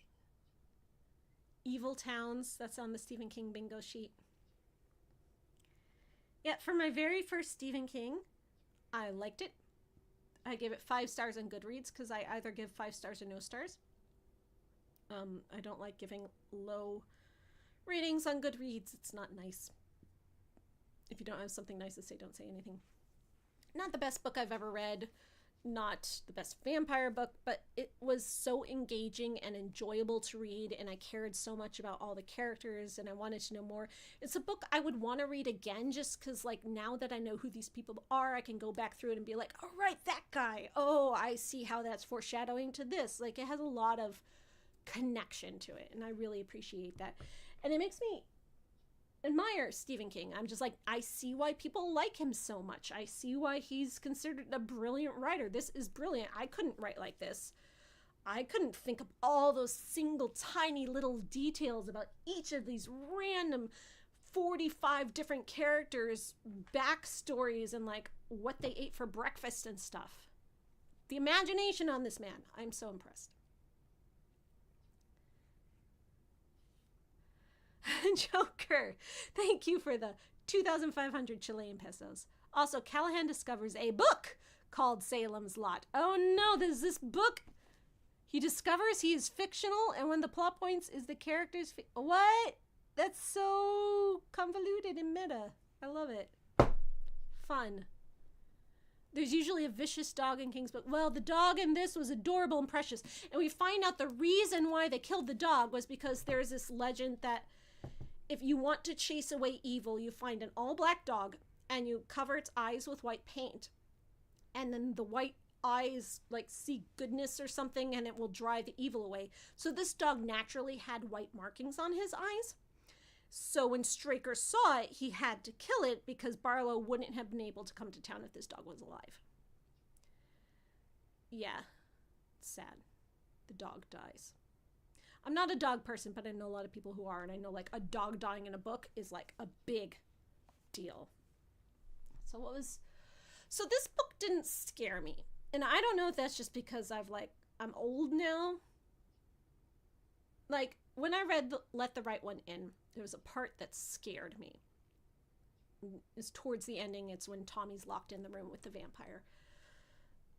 And I've read horror books, but like now that I'm so old and genre savvy, I don't know that I can be scared by books anymore. If I had read this 20 years ago, I think there would have been parts that scared me. I just read a book for my in-person book club that was also a horror novel. It was Grady Hendrix's How to Sell a Haunted House. This is very horror, very scary. A lot of people in my book club were very scared. It didn't scare me at all. So I don't know if it's also because now I'm a very practiced writer that I'm thinking about it in writing terms. I was like, yeah, of course that character's going to die. That is the most effective writing thing you could write. So I'm sorry to disappoint you if I'm too structurally meta out of the thing to actually be emotionally affected by it. I was sad at things, but I was also like, yeah, I knew she was going to die because the prologue told me she was going to die. So,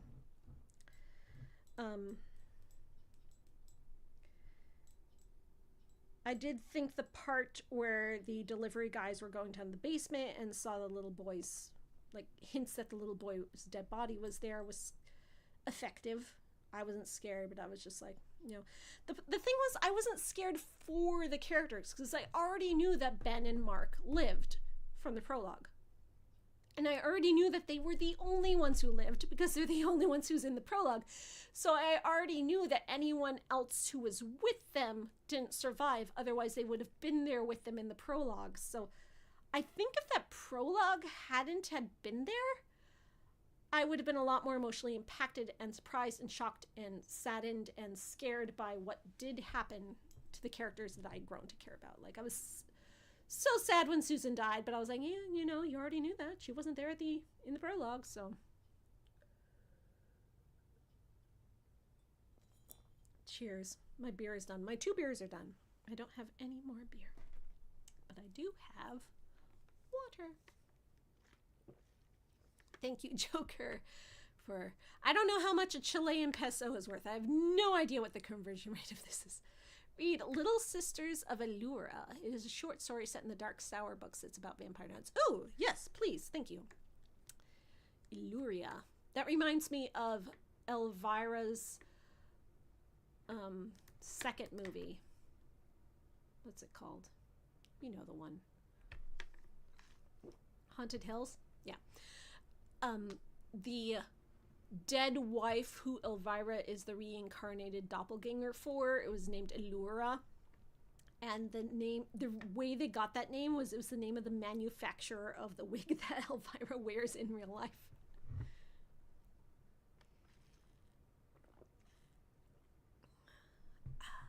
Water. You think Pet Sematary is one of King's best? Okay. When I was a kid, and by that I mean 13, I watched the movie of Pet Sematary, and that really scared me. Not so much in the moment, but that it lingered with me. Anytime I saw a fluffy gray cat after that, I couldn't even look at that gray cat. The part that hurt me the most was the Achilles tendon being sliced by the scalpel.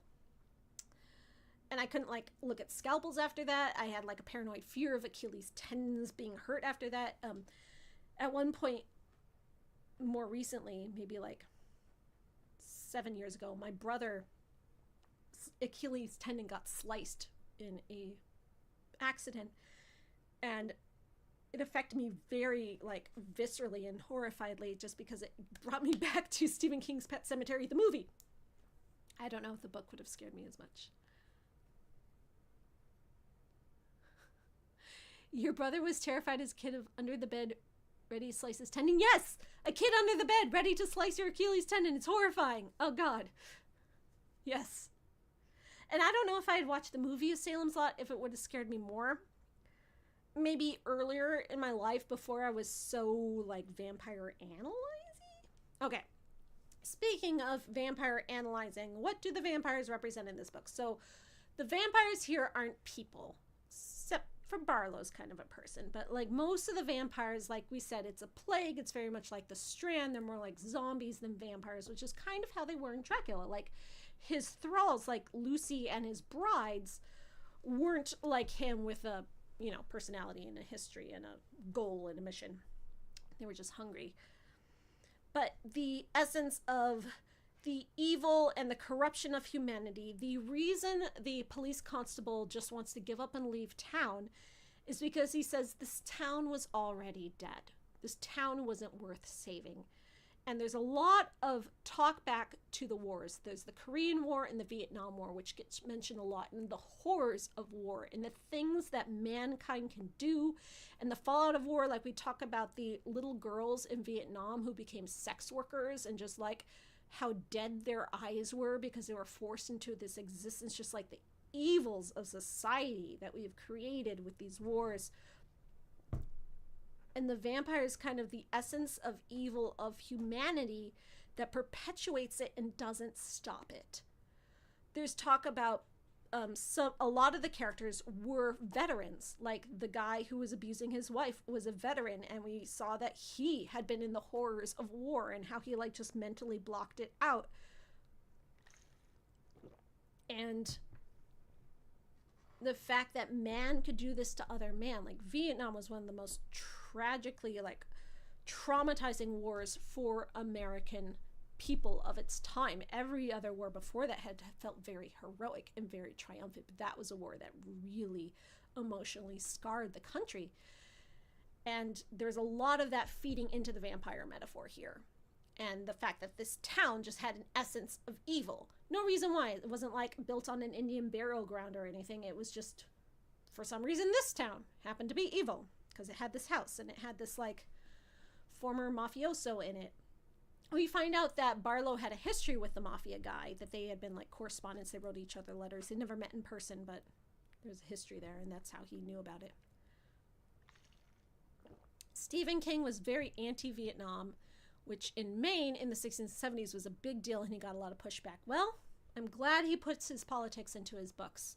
The fact that he shows that the trauma from Vietnam and how it affects people and how it can, like, you know, destroy a whole town is effective. I think he has a point. I think he did a great job. You know, a lot of those veterans at the time would disagree because they're like, no, what I fought for couldn't have been nothing. They had a very sunk cost fallacy about Vietnam, and they're like, you respect America. But it was hard, you know, to have to be like, yes, I put in this effort and I fought this war and I did this thing and I have to be proud of it, but to have that horror in your soul and know that what you went through was so traumatic is this, like, huge dichotomy, especially of young men who aged up into older men who had children, and that trauma is, like, affecting how they raise their children. It was just a whole generational thing, and I think that has a lot to do with the vampire metaphor in this story.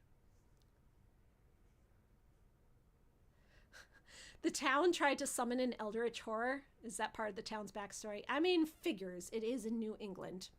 It happens. You summon an eldritch horror, and it taints your town forever, and then vampires come, and now you're a ghost town. You're welcome.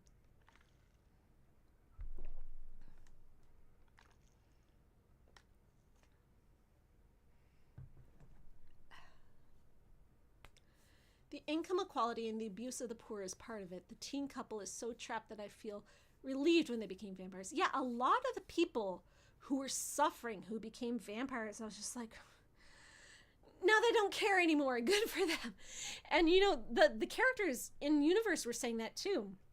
And like the lady who got beat up by her husband and caught her cheating, when her boyfriend comes back as a vampire to like destroy the husband and get his vampire revenge, which you're kind of rooting for at that point. Like as he's leaving that guy's house beat up, Barlow comes to him and he's like, how would you like to get revenge? I will give you vampire powers and then you will get revenge. And the guy's like, heck yeah. So he comes back and, you know, clearly gonna destroy the husband. But the wife sees him and she says, darling.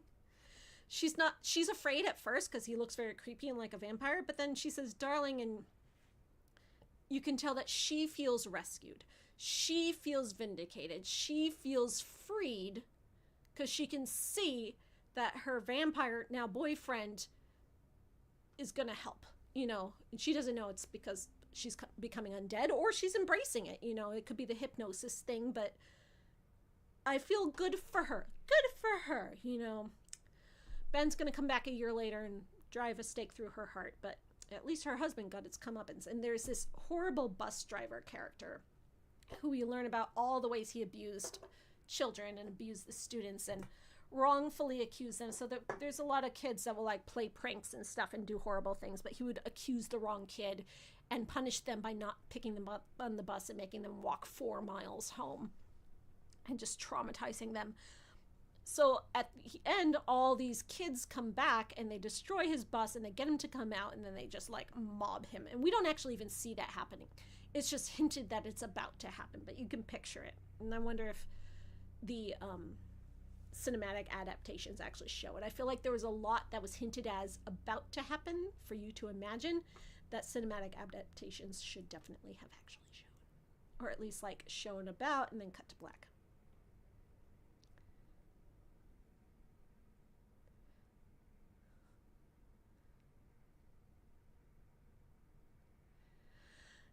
I'm reading the chat.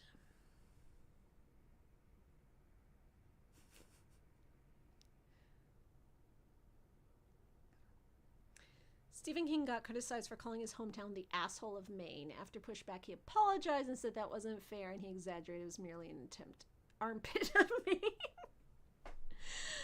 I mean, it's like you grow up in a place and you're gonna talk shit about it and people get all like offended about it and you're a famous author, so you have to take them seriously, but it's, you know, say what you want.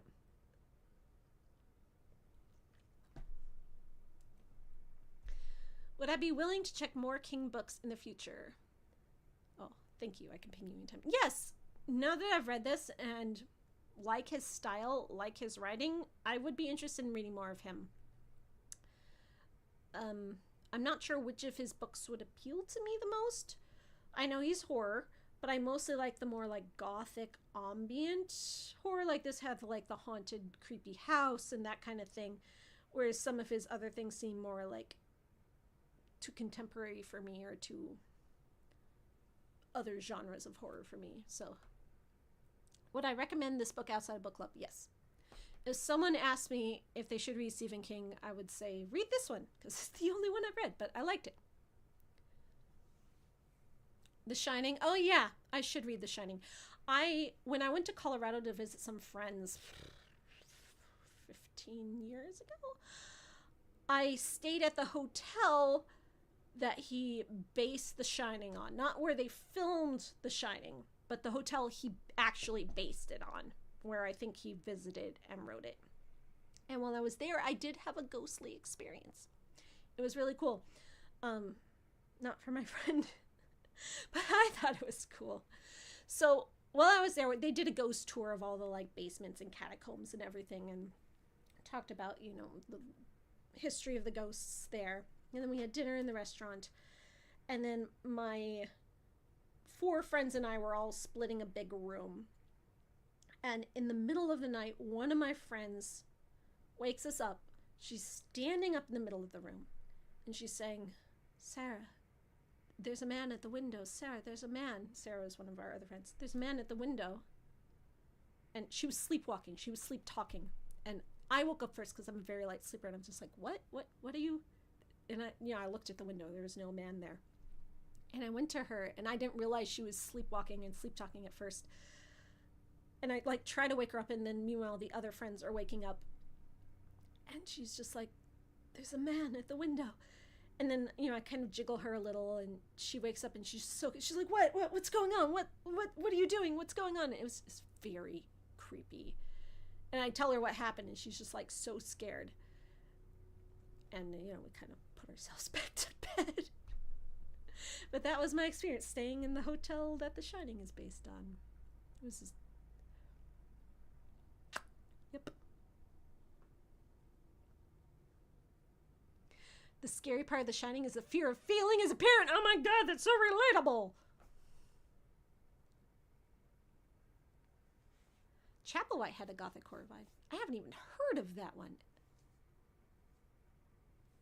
Pre-Salem Lot? There isn't anything pre-Salem Lot, is there? Just Carrie. Wasn't this his second published book? Okay, so I do have several books of his short stories that have been sent to me. Mainly they were sent because they either had One for the Road or Jerusalem's Lot in it because they were vampire, and people send me vampire books. But they do have many of his other short stories. I don't remember which of the short stories it was that my ex-girlfriend made me read that one time. I did see part of the Langoliers movie, TV, whatever, on TV once. The CGI was very bad, but it stuck with me. Like the images of what the horror was with the planes and those creatures and everything did stick with me. Like I didn't care that it was bad CGI.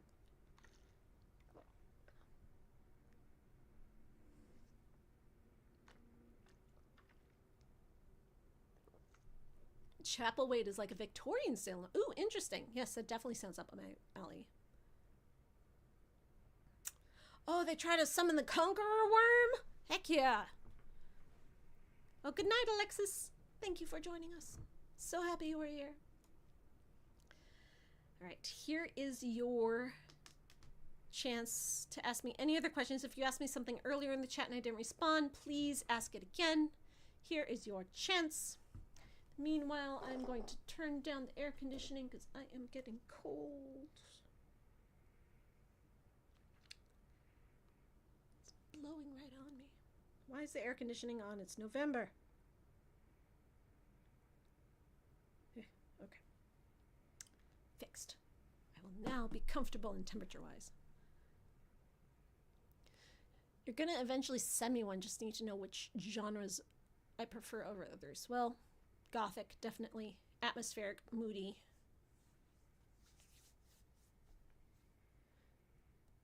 Bag of Bones. It's a Gothic book, but not his best word. Creepy ghost story. I do like creepy ghost stories. How was my anniversary? It was wonderful. Oh, so for my anniversary, Paul and I went to a local restaurant that's in like one of the old mansions. Our town isn't very historical. It's Charlotte, North Carolina. But it does have some old mansions that are old. So this old mansion was converted into a restaurant. It's in the middle of like all these modern buildings. And we went there. It's a very fancy, very exciting dinner.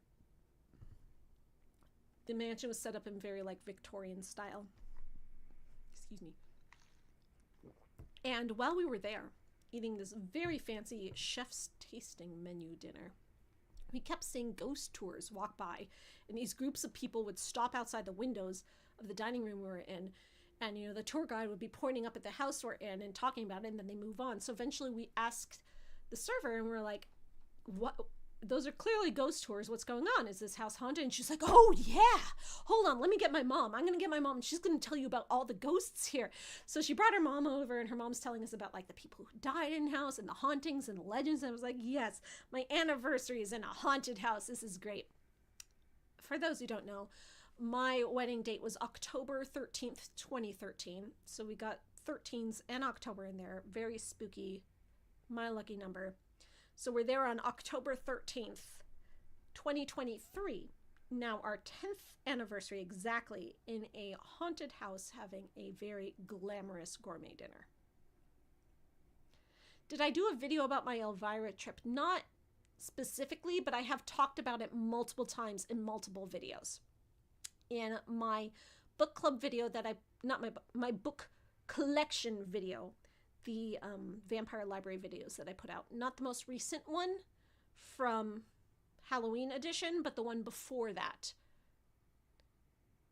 So my second to last Vampire Library video, I shared all of the stuff that I got in Transylvania with my Elvira trip, and I talked a lot about it in there. So go look that up. It is the second most recent Vampire Library video I've done. You can hear about my Elvira trip in there.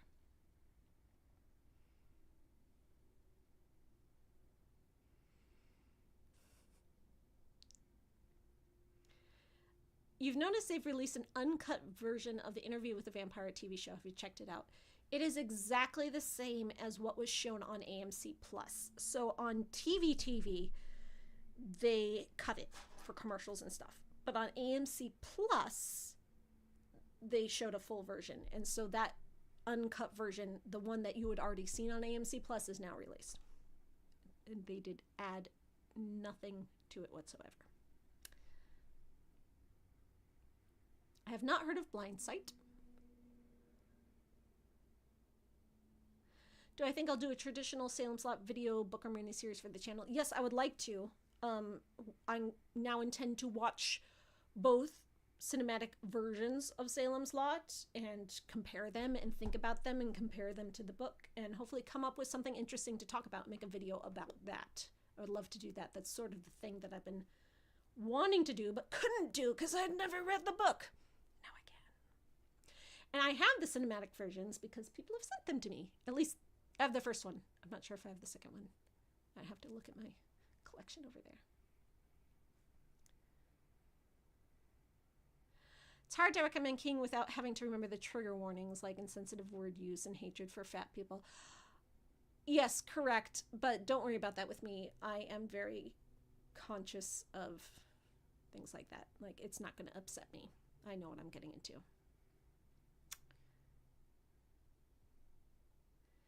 Have I heard about Joe's Hill's Nosferatu? Yes, I own it. Someone sent it to me. One of you sent it to me. I've not read it yet. I've been told it's not really about a vampire, but the fact that it's called Nosferatu means it's definitely vampire inspired. So that makes it interesting to me. Anything that even has like vampire underlyings, even if the creature in it isn't a vampire himself. It's good stuff. The reason it's hard to recount the events is because at one point in the novel, King has got 3 different plot lines running simultaneously. Susan and Mark, Ben and Jim, and Father Callahan. Yes! No, I liked it because it's always like, well, this was going on, this was going on. Surprise! It was good stuff. Oh, thank you for loving my video setup. There's a Salem's Lot season of Castle Rock. I don't even know what Castle Rock is. That's interesting.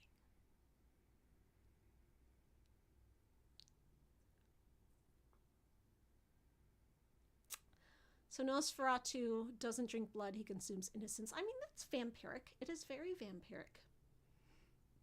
Not that innocence is real. And then, like, purity culture should not perpetuate. But, you know, you can write stories about it.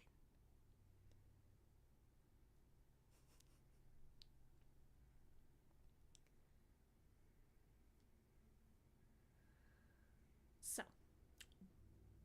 we can keep talking about this, but because people are asking, and what time is it? 10:30. We've been doing this for 2 hours already. I do want to mention what's coming up next in Vampire Book Club. So people have been asking for a while to read some vampire nonfiction, and I have tons of vampire nonfiction on my bookshelf over there. So I picked 4 books on my shelf to vote between for the club, and 2 of them got all the votes and the other 2 got none of the votes, which shocked me because one of those 2 was Christopher Frayling's Vampires with a Y, which is like the seminal analytic nonfiction vampire book of vampire literary study, and no one voted for it. Maybe because everyone's read it already, or maybe they didn't even realize what it was, or it just didn't sound interesting from the title. I do need to read it, so one day you're going to read it with me. But the one that did win, it was very close between 2. And it's interesting because they were both very gender, right? So the one that did win was this academic text, which is The Lure of the Vampire, Gender, Fiction, and Fandom from Bram Stoker to Buffy the Vampire Slayer by Millie Williamson. And she published it with Wallflower Press, which is London and New York, but I think it was originally written for Columbia? Something. You know, it was, catalog for this book is available in the British Library. So it's just like her academic treatise. It's not self-published, but it might as well be with like how small it is. There's no ebook, there is no audiobook, there's only this paperback edition.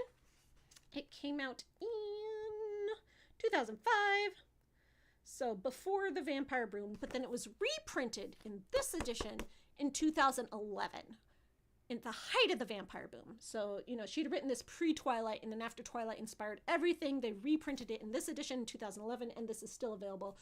My club has already bought out every single available copy on Amazon US. There are used copies still available there. You can look for it in other used bookstores. If you can find it new, please do, because you should support this author and give her money for her academic work. The other book that lost very narrowly to this was David J. Scull's book about Hollywood Gothic, right? It was about the history of Dracula from adaptations of Dracula. And David J. Scull is a gay Dracula scholar. So he analyzes Dracula and other sort of monster things from a queer perspective. And he looks at things from a very like diverse analysis. And, you know, a lot of people have different opinions on him. Not necessarily because he's gay, just, you know, whether his analysis they agree with or not. But that book I think we should definitely read again too. So the fact that we had this one like gay Dracula book and this one Lure of the Vampire and Gender and such, you know, I think that speaks to our club a bit. Yay, I love you guys. So I am going to, yeah, I know this cover, like I said, it's like basically self-published. The author probably didn't have any choice in what they put on the cover. This was re-released in 2011 at the height of the Twilight boom with an attempt to market it to people that were into vampires during that boom. So that's why the cover looks like it does. I will read you the summary. It never ceases to amaze how the undead have enlivened the imaginations of writers, film, television makers, and critics. I'm one of the critics. And also a writer. The Lure of the Vampire is a particularly animated exploration of that creative engagement. Oh, it's particularly animated. That means it's not going to be a dry academic text. Thank you. By examining in a smart but always clear style not only a variety of vampire texts, but the way fans have responded to those texts, Millie Williamson has produced a book well worth the attention of the living. That's high praise. That is from David Laverley, co-editor of Slayage, the online international journal of Buffy studies. Did you know there was an online international journal of Buffy studies? Oh, good night, Joe. Thank you so much for coming. I'm so glad you were here. Next. Elegantly and persuasively written, this book analyzes the vampire from its classic incarnations to more contemporary forms. In moving beyond the textual dynamics of these highly complex texts, Williamson engages in fascinating work on audiences, reconstructing the possible interpretations of the different readerships for Bram Stoker's Dracula and engaging in current ethnographic research. While Buffy has become a minor industry of academic writing, Williamson's work stands out as a genuinely serious engagement, which has something to say beyond the bland and the predictable. In short, this is a terrific book, lively, persuasive, and incisive. Sounds like it's going to be a fun read, right? You actually did know about Buffy studies. The fact that both of these things have mentioned Buffy so far makes me think that from Bram Stoker to Buffy means most of the concentration is on Buffy. I thought Buffy was just like the random thing she stopped at And it was going to be everything in between, but it sounds like it's really very focused on Buffy, from what I can tell. This book explores the enduring myth of Dracula and vampires and just why it has remained so popular for so long, much like my show explores. Over 100 years, and Bram Stoker's influential novel was published, the vampire is as ubiquitous as ever in popular culture, in films such as Bram Stoker's Dracula, 1992, Interview with the Vampire, 1994, The Blade Trilogy, 1998 through 2004, Underworld, 2003, Van Helsing, 2004, and particularly in Buffy the Vampire Slayer, a television series spin-off from a film, and Angel, its own spin-off. Millie Williamson examines these phenomena and looks at the issues of gender, of vampires, and of vampire fans in the modern portrayal of vampires and their others, the nature of identity and identification, and the fans themselves. It's us. This is a book about us. Millie Williamson is a lecturer at the Center for Mass Communications Research at the University of Leicester. She has published widely on vampires and vampirism. It's weird. It doesn't say vampirism. It says vampiricism. It's not a word I've seen before. What has she published widely? I mean, this is a 2001 release, so maybe she published widely after this? What else she... Ooh, hold on. There's a note in here. Aw, the person who sent this to me sent it from Amazon. It said, you know, just says enjoy your gift, but reminds me of who sent it to me. Thank you. You know who you are. I remember when you sent it to me, you were just like, I like the title. It sounds good. Yes, I like the title too. Sorry, my nose is itchy. The Lure of the Vampire, Gender, Fiction, and Fandom.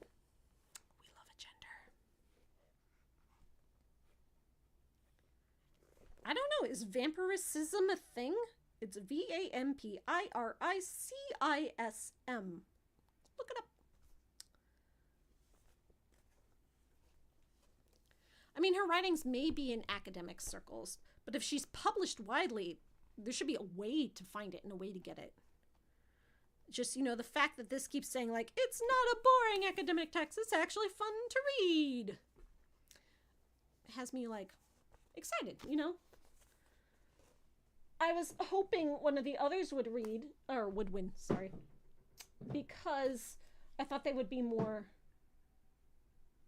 fun to read in like a books are fun to read way. Can you even see that? There you go.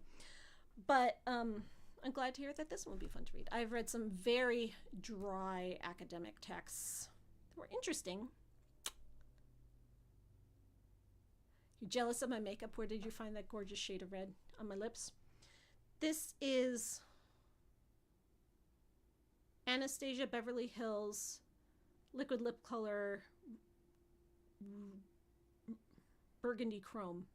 People have asked me that many times. I always say the same thing. This is my favorite lip color because since I drink on this show live stream, it doesn't come off on my cup. So I use this for any time that I'm actually consuming something because it just stays.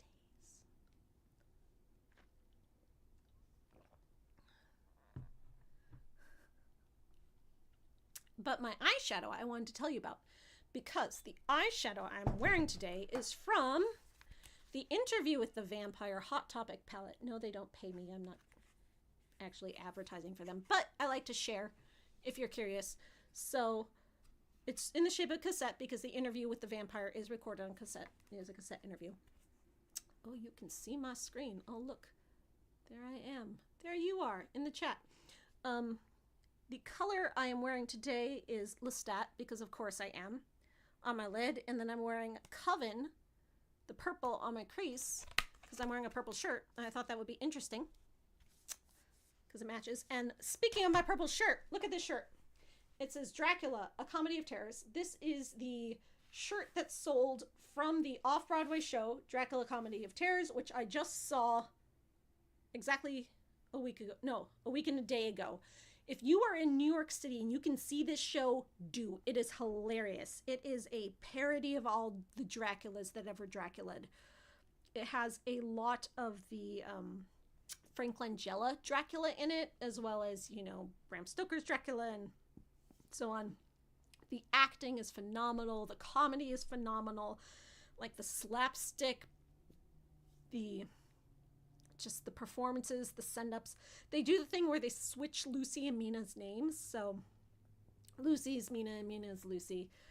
But the Mina character, even though Dracula is very sexy, if you go to like TikTok, you can see previews of it. Dracula is just like gorgeous supermodel looking kind of blonde hot guy. But the Mina character is not at all attracted to him. So we have the dichotomy of the very romantic, sexy Dracula with the like actual book accurate Mina who's not into it, which usually a lot of times you'll have a sexy Dracula and a Mina is just like OTP, and it's just like,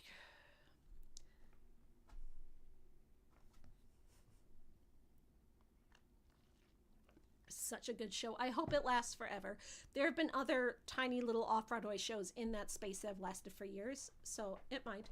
It's not the kind of show that would ever come to Broadway. It is a 5-person show. It's very small. It's done in a very small space. I had front row seats, so I was just like this the whole time, and they were right there in front of me, but it was a low stage, so I was like at this stage. It's not like it was up here or anything. It was amazing. And I bought the t-shirt. They also sold these like little mechanical chattering things you could have bought if you want to buy the little walkie things. There is a Nosferatu remake coming out next year with Bill Skarsgård, who you would remember as the vampire from Hemlock Grove. He's already played a vampire. You would also know him as Pennywise from the new It. Very versatile actor.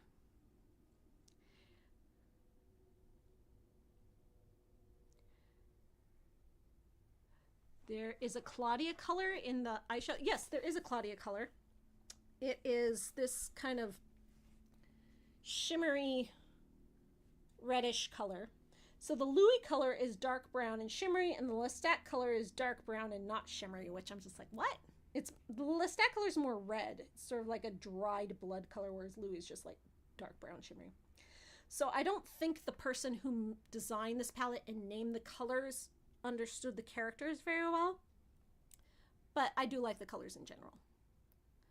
So there's Claudia, Infinite, Louis, Coffin, Immortal Kiss, The Dark Gift, Tomb, Lestat, Coven, New Orleans, Vampire, and Mortal.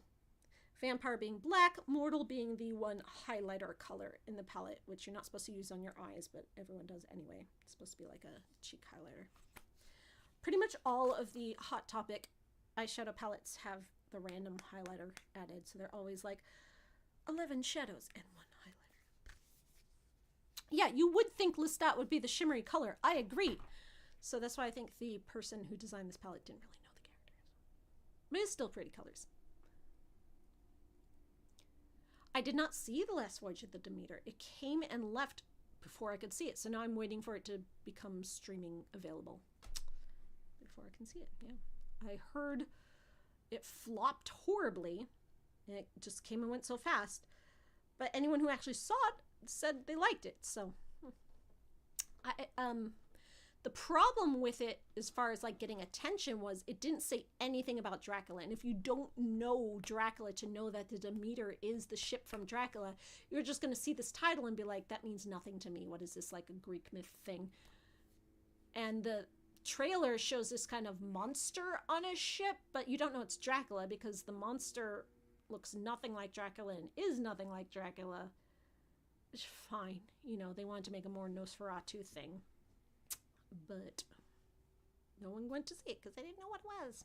They didn't advertise it. They were like afraid to admit it was Dracula. And it shot them in the foot.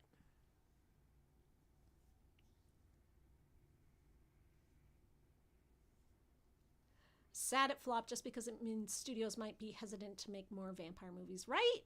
And Renfield from earlier in the year also flopped. The 2 Dracula movies in 1 year and both flopped.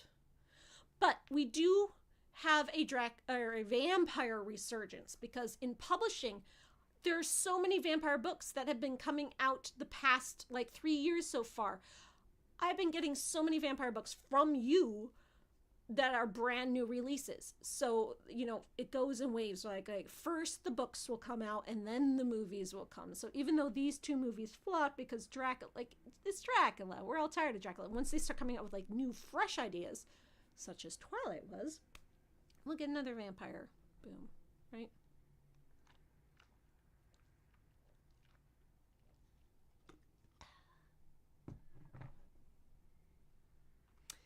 Alien meets a Thing, but with Dracula. Yeah, that's kind of how the Voyage of the Demeter came off.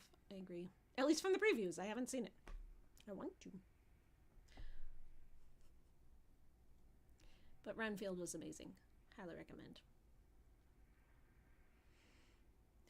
So I feel like we got Salem's lot under our belt now. We got Stephen King under our belt. Accomplishment. This is the reason why I made Vampire Book Club, to read these books that I've been putting off for some reason. It's probably like the neurodivergent executive dysfunction thing, right? But thanks to you, friends make things happen.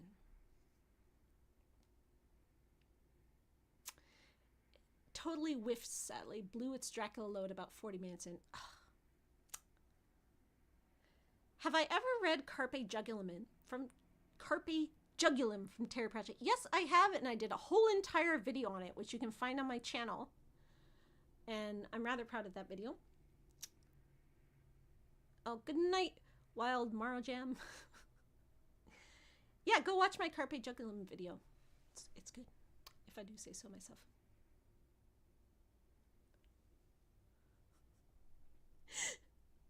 I love you guys. You're great. Thank you so much for joining me to talk about Salem's Lot. I knew this book was popular, but just the fact that everyone was excited about a book we're reading, unlike this one from September, Sucker, I feel bad that I didn't finish it. I don't like not finishing things. I don't like giving up on things. I don't know. It helped that I had a break from this book club for a while before I could get back into it, honestly. I think I was starting to get a little overwhelmed, a little bogged down. And maybe this just was the wrong book at the wrong time, and that's why I couldn't do it. Might not be the book's fault. You plodded through Sucker. The ending's nothing to write home about. Yeah, I figured. But we've read worse books, right? We've read worse books. No, I mean, I read about a third of Sucker before I DNF'd.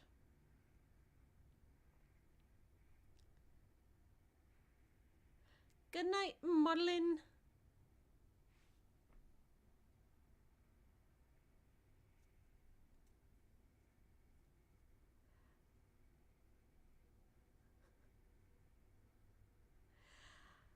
I've read like a handful of Terry Pratchett. I'm not a big fan. One of my exes was super into Terry Pratchett and had me read Weird Sisters, which I really enjoyed. So that kind of gave me a basis for it. I was kind of avoiding reading Terry Pratchett because I knew death was a main character and I didn't want it to influence me when I was writing Company of Death and plotting out that whole trilogy. But once I had finished planning that whole trilogy and knew exactly what was happening with my character Death, I decided to read the books focused on death. So I read Mort and Soul Music and Hogfather and, you know, the death books. I had also read, when I was much younger, Masquerade, because that's the Phantom of the Opera book, because of course I did, which made a lot more sense after having read Weird Sisters and Carpe Jugulum, because it comes after those, and I was like, oh, that's why those characters were doing that thing. But yeah. You got your 2 Interview with the Vampire shirts at Hot Topic today for $23. What a steal. That is a steal. Yeah, Hot Topic stuff is expensive because it goes on so much sale. So wait for the sales. It'll be like 70% off one day randomly. And they're like, flash sale. Sign up for their text messages. They'll tell you. I feel dumb for having bought some things full price. And then I had bought all the Interview with the Vampire stuff, but I got so much of their hot cash, and like hot cash time rolled around. I was like, okay, I don't know what to spend this hot cash on. I already bought every single bit of Interview with the Vampire merchandise they have that I actually wanted. Go on the website. Now they have Interview with the Vampire blankets. Interview with the Vampire throw blankets. They have 3 of them. Same designs that they have on the shirt. There's the red, like, Armand, Louis Lestat, Claudia design. There's the one where Louis and Claudia, you see their backs are walking down the street. And there's the one where Louis is, like, in silhouette at the window. Blankets. So I'm like, yes, I will buy these. Note on them, not available for use with hot cash. You have to pay full price. So my hot cash expired. I did not use it. That's like $90 I did not use because sadness. That's how they get you. So I'm kind of just waiting to see if those blankets eventually do go on some kind of sale. I would like to sleep under a Interview with the Vampire throw blanket.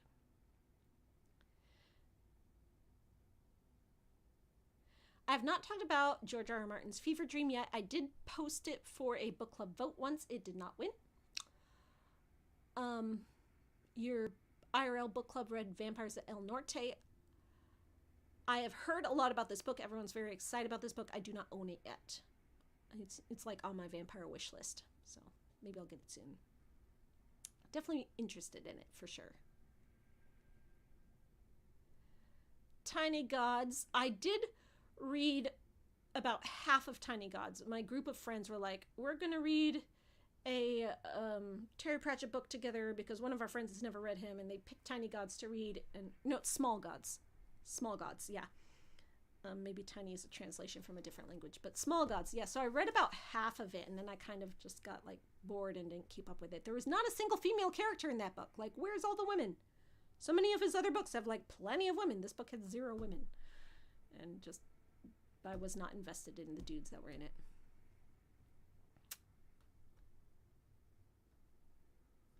I have not seen El Conde.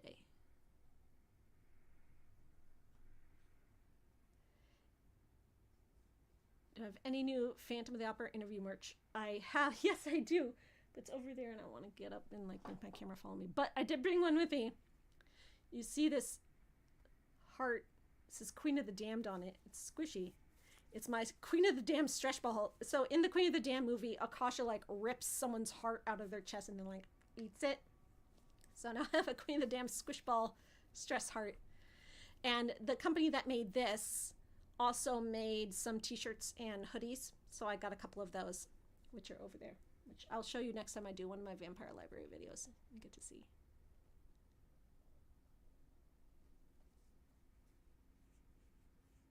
A stressed skull. That's fun. Oh, Reaper Man. I did read that one. I like that one too.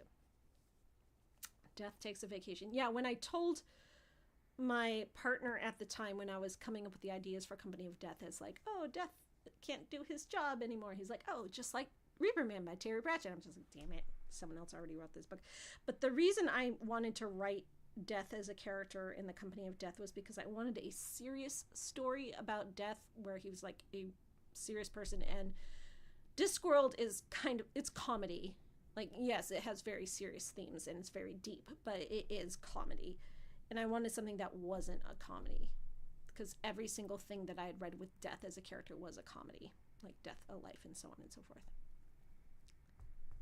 You know what? Queen of the Damned has grown on me. We all hated it when it came out, but now compared to the new TV show, we're like, hey, it's not actually that bad. It's kind of fun. You know, it's like a guilty pleasure. You know, its biggest flaw is that it's completely straight-washed, which is very offensive from a queer perspective, but there is much to like, and I do actually. I used to call it a guilty pleasure, but now I don't believe in guilt anymore, so now it's just a pleasure.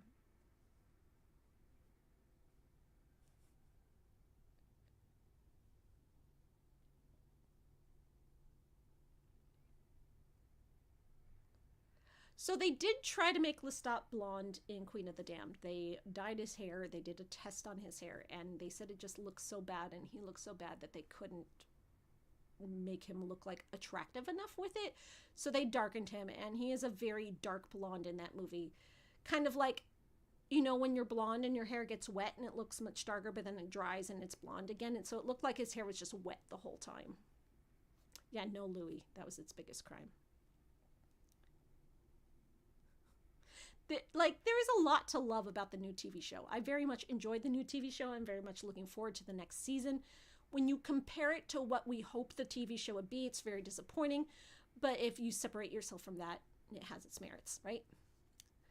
There's a lot that I didn't like about it on its own, like the fact that because Claudia was aged up, therefore she'll get sexually assaulted, because that's what happens to female characters in TV shows to give them growth, right? Like, they get sexually assaulted. Now they can grow and mature.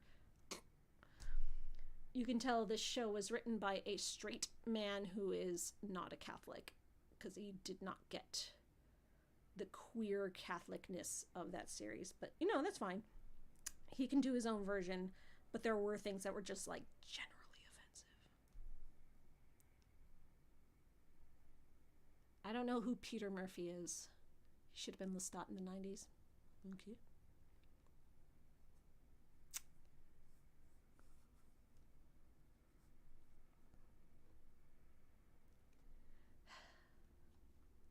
As usual, we have come full circle and we're talking about Anne Rice interview with the Vampire Chronicles again. My bread and butter, my hometown. I love her. Oh! I went to New Orleans for the Vampire Ball. I spent almost a week there at the end of October, right around Halloween. And while I was there, I went to Tulane Library. And after Anne Rice died, Tulane bought her journals and papers, like her drafts of her books, her, you know, first drafts, her rough drafts, and her revised drafts, and like the scripts that she wrote and stuff, and all of her journals. So I went there and I was reading a bunch of her journals and reading like these previous draft versions of scenes from her books, and it was just amazing. Where was I going with this?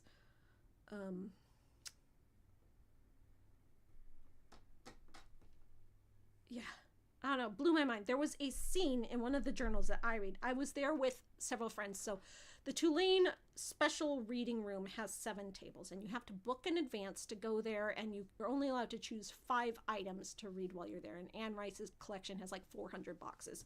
So my friends and I, there were 7 of us total, and we got all 7 tables. So I'm like, we're just going to take over this reading room for a day, and we'll each choose 5 boxes. So we got the 35 most important boxes that we could choose of the Vampire Chronicles, the themes that seem most relevant. Because of the 400 boxes, Anne Rice wrote a lot more that had nothing to do with vampires, all her other stuff, and like all of her like personal diaries. So we got what we could, and the proprietor there was very generous and gave us a bunch of extra boxes. So we probably got close to like 45 boxes. And we just sat there for 6 hours straight reading her diaries. I took a picture of every single page of the diaries I read. And in one of them, I found this scene that she wrote between Louis and Lestat that was like very romantic and shippy, and like the sort of thing you would only think what you would see in fan fiction that she never actually put in the books, because she was very like, read between the lines. But no, it was there in her diary. And I'm going to transcribe it and put it on the internet so people could see. It was a very short scene. It's like 300 words, but it's just like, oh my God, she actually went there with them. It's so romantic.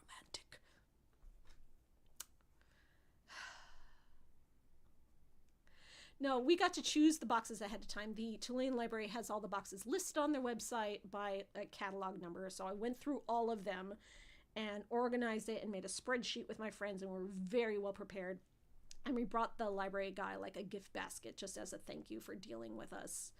It was a day. He was so excited that we were there. He took a picture of us. He said he was going to put it on the Tulane website. I don't know if it's up there yet.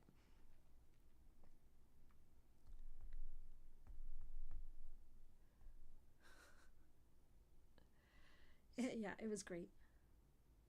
I felt like a very scholarly vampire scholar.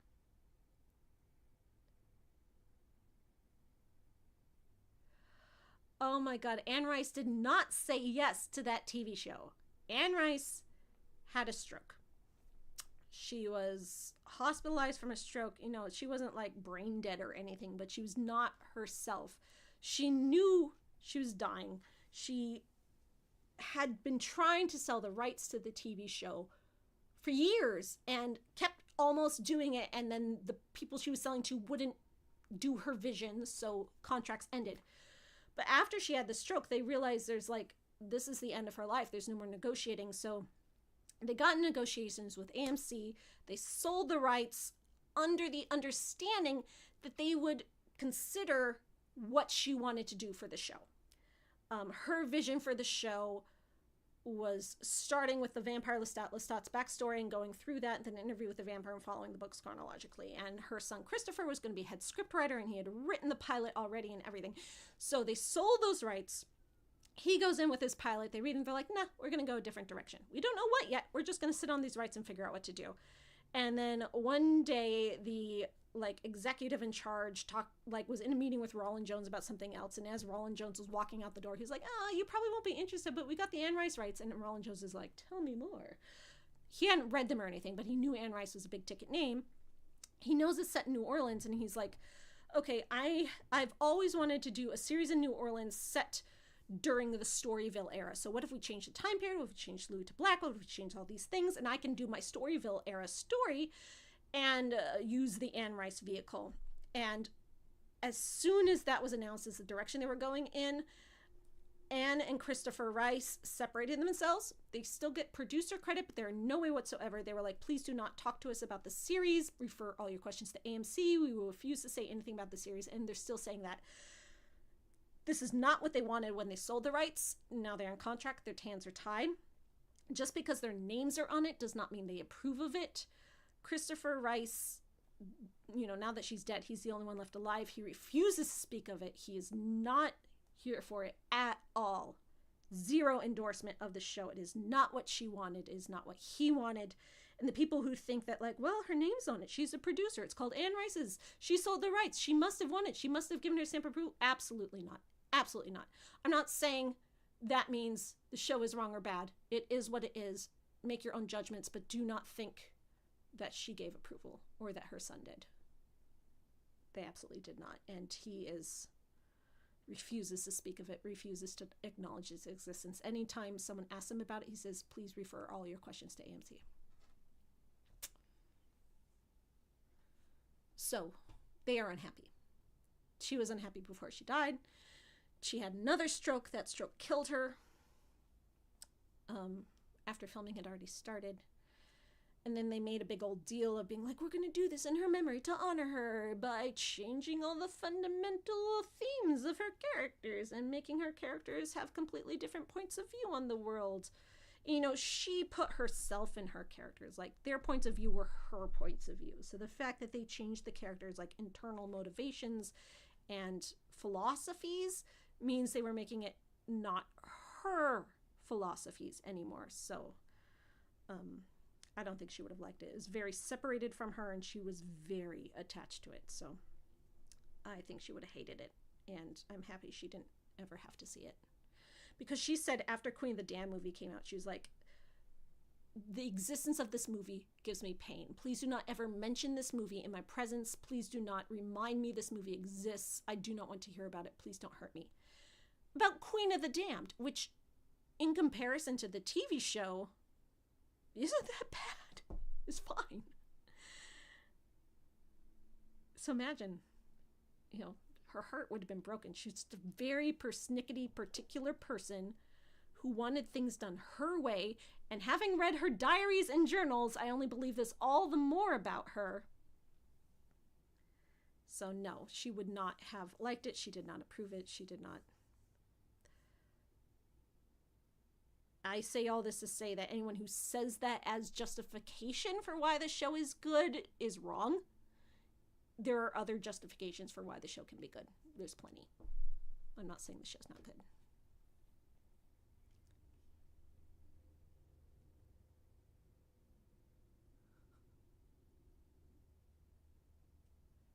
Did Neil Gaiman ever know Anne Rice? Not that I know of.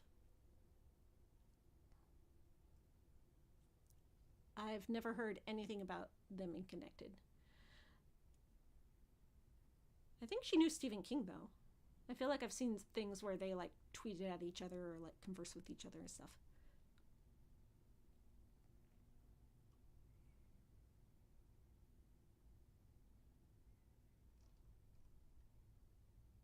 Aaliyah was amazing as Akasha. And there was a lot of controversy when Aaliyah was cast as Akasha because she was black. Akasha was Egyptian, but she was a colonizer. She came from Iraq. So she was Iraqi, she was Middle Eastern, and she came to Egypt and colonized it and created the Egyptian culture. So she was not black. So people, when Aaliyah was cast, were like, Akasha is described as marble white. She should be white. And you cast a black person because they're racist and they hate black people. So I'm glad that Aaliyah was cast just to like stick it to the racist, and she did an amazing job, and better that it was a person of color than a white person. Absolutely. But, you know, Akasha should have been Iraqi, Middle Eastern,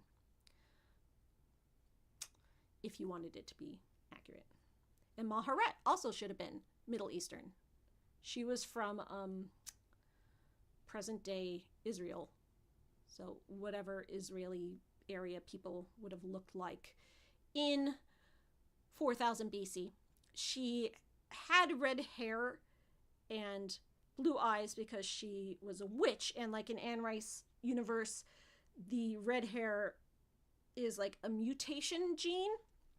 So you know how you'll have a society of people that all have black hair, and then you have a random like person who has a mutation and they have red hair, and that's like, oh, a witch. That's what Maharet and her sister were supposed to be. So they didn't come from a society where red hair would have been natural. It was a mutation because she had the witch gene.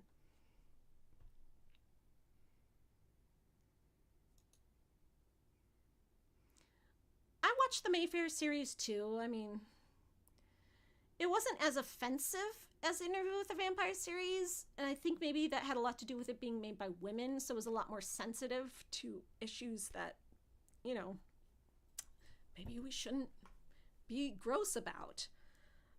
But it also was less like, it took fewer risks. It was less interesting.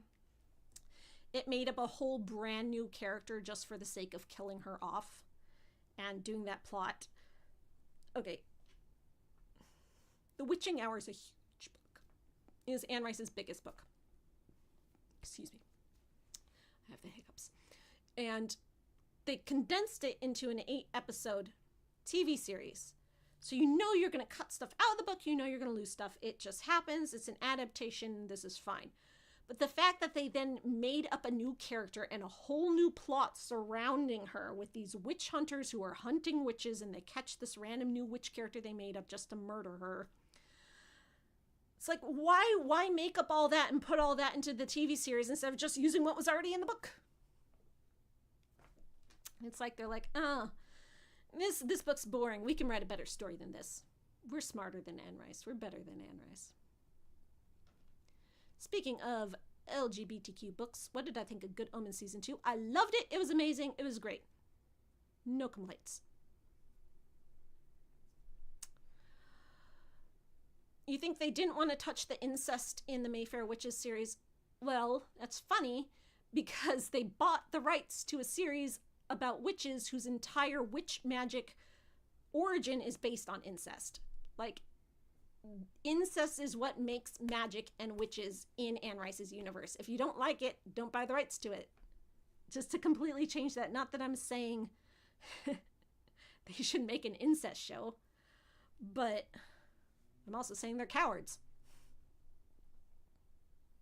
What food did I get in New Orleans? I like the seafood. I always get crawfish etouffee at least once. I get a lot of shrimp.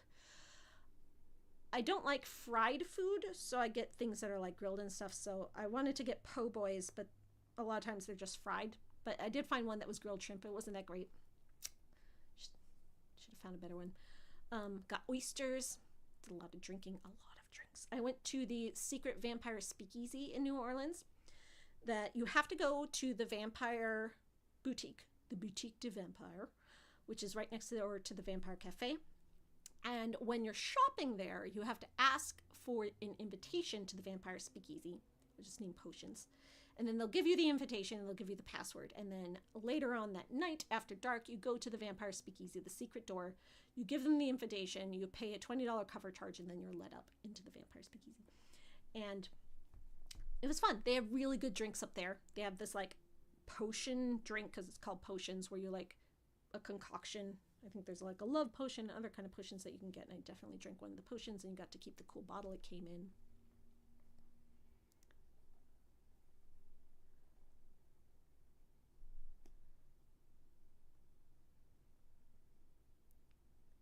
Surely I like the Lestat actor in the TV show. He was hot stuff and manly like the book, not like Tom Cruise. I think Tom Cruise was perfectly manly.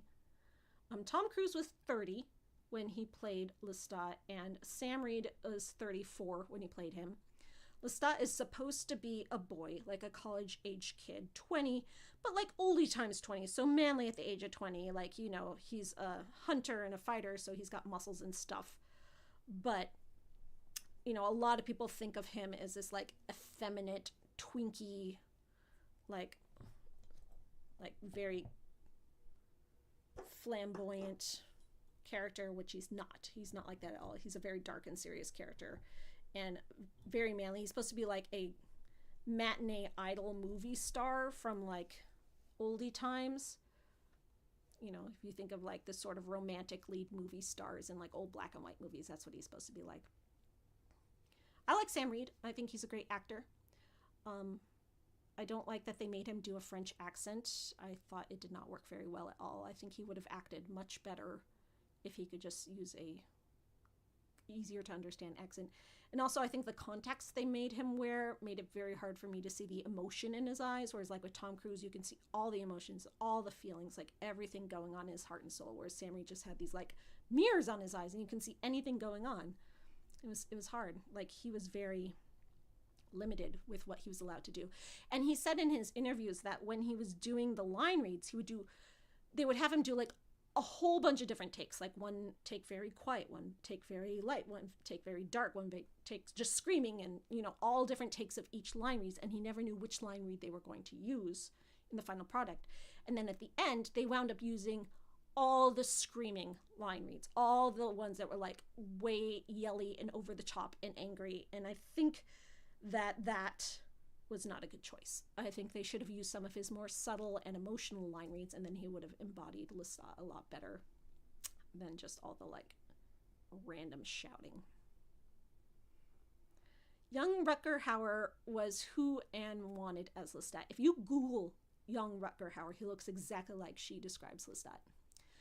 By the time Rutger Hauer was in Buffy the Vampire Slayer, he looked like an old man. So like, that was before Interview with the Vampire even came out. But if it was like in the 70s, he would have made a good Lestat. He would have been perfect.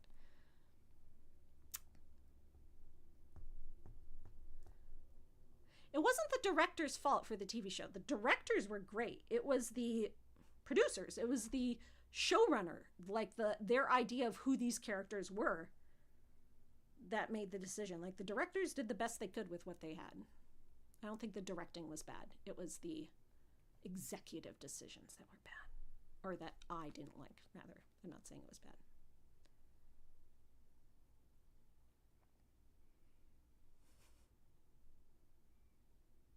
Rutger Hauer is name dropped in Body Thief. Armand is watching a Blade Runner with Daniel. He's like, look, it's Lestat. There's your friend Lestat. Of course, by the time Rutger Hauer was in Blade Runner, he was already past his like Lestat era anyway, but Armand still like felt the embodiment of him and Lestat. And there was also like when Anne Rice was obsessed with Leonardo DiCaprio, and she thought he would make a good Lestat because, you know, she just got obsessed with actors that way. She has Louis standing in the street watching a TV like through a store window with Romeo and Juliet, Leonardo DiCaprio, obviously watching him, thinking like, that's Lestat. She had her celebrity crushes. Yes, Rutger Hauer did play Barlow in the 2004 Salem slot, and he played him not young, but like the sexy gentleman kind of Barlow that he is in the book. I don't know if sexy, but like definitely the gentleman type of Barlow, the way he was in the book, as opposed to the choice that the old miniseries made.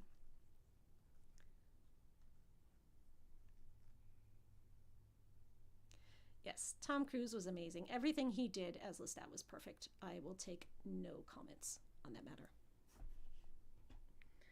Gosh, it's 11:12 already. I keep talking to you about Anne Rice, Interview with the Vampire Chronicles all night. I really could, but I shouldn't. Thank you for joining me for Vampire Book Club. Please read the next book. If it's hard for you to get, I understand.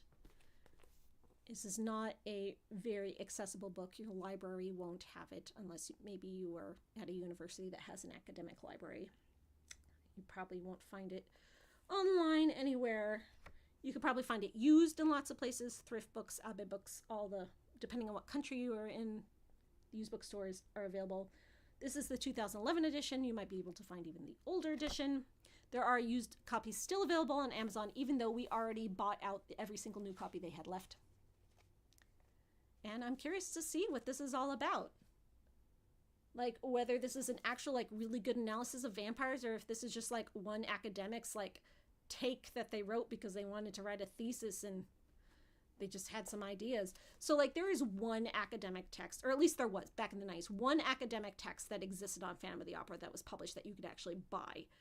And in it, this academic just had all these thoughts on analyzing Phantom in this Freudian way, which I completely disagreed with. So I'm reading this one literary analysis of Phantom, and I'm just like, this guy's wrong. He's wrong. He's wrong. He's wrong. But he thought he was so smart, saying all this Freudian stuff about Phantom. So that makes me kind of leery about academic texts sometimes, because sometimes a academic will just have a thesis. And maybe it's not like the only thing they believe, but they're just like, this is a thesis, and I'm going to prove it with these examples. And then people read it and think that's the only thing to think. And so we'll see. We'll see. I know nothing about this author or anything. I do like that it is a female author. Love reading things about the female authors, about vampire fans. So I'm sure she's done her research into people like us and why we like vampires so much. And I want to read what she found out. Very exciting.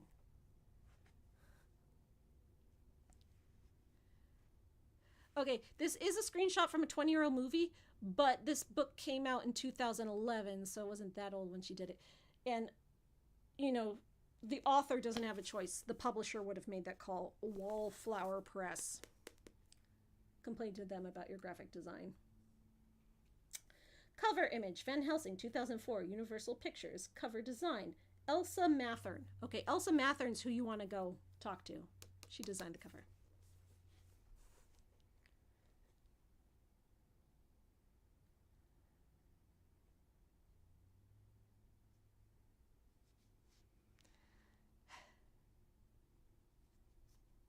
You guys are great. I love you. I love reading your chat. If you are not a member of the Vampire Book Club, you can join it by joining my Discord server.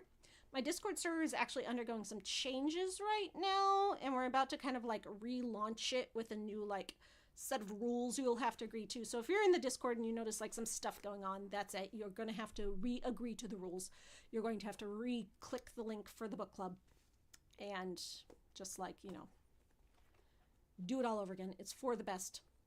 We've had some problems with the Discord server lately with some people that we had to ban and remove from the Discord server because they were harassing other people and they were, you know, people were complaining about them. And now our Discord server is nice and clean and very friendly and very chill. The link to join is in the description of this video. In the description of this video, you will also find 3 lists, because the lists only hold 400 books each, of all the vampire books I own. And that if you want to read one of the books for book club that I own, those are what you have to choose from. The point of the book club is to read the books I already own. If you want to read a book that I don't already own for book club, you can make me own it. I have a P.O. box. You can send it to me, or you can suggest it and I'll put it on my wish list, but I will not consider it until I own it. So look at that list, those 3 lists of the books I already own, and see what you like, and then you can come to the book club suggestions in the Discord server and suggest it. Or if you don't want to join Discord, if you're not a Discord person, put it in the comments of this video. Comments help my videos and make people watch them more and make the algorithm like me more. Always leave comments on the videos, like, subscribe, so on and so forth.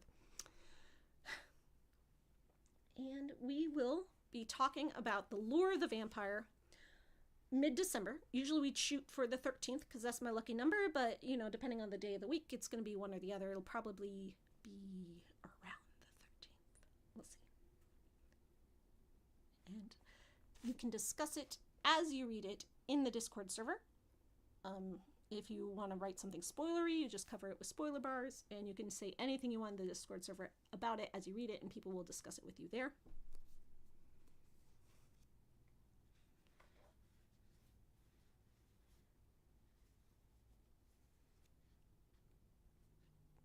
I'm reading the chat.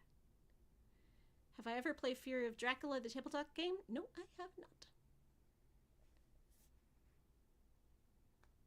You read this book already? That's cool. I'm looking forward to it. So. Thank you for watching. I hope you had a nice drink. I hope you had a nice talk. I hope that you will come back next time. Tell your friends. Join the book club. Join my Patreon if you want to support the book club. I always forget to mention my Patreon. So yeah, I don't charge for these book club videos. They are free. Thank you to everyone who sent me super chats. They help support the book club. They help support this channel. Another way you can support is by joining my Patreon, where I charge you per video, but not for these videos. These videos are free, but the other videos you pay for support this video and the Discord server entirely, so you are contributing to everything. Patreon link is also in the description of this video. And if you join, I'll be very happy. Until next time, thank you for book clubbing with me. Thank you for encouraging me to read my books. And I can't wait to talk to you again. Good night.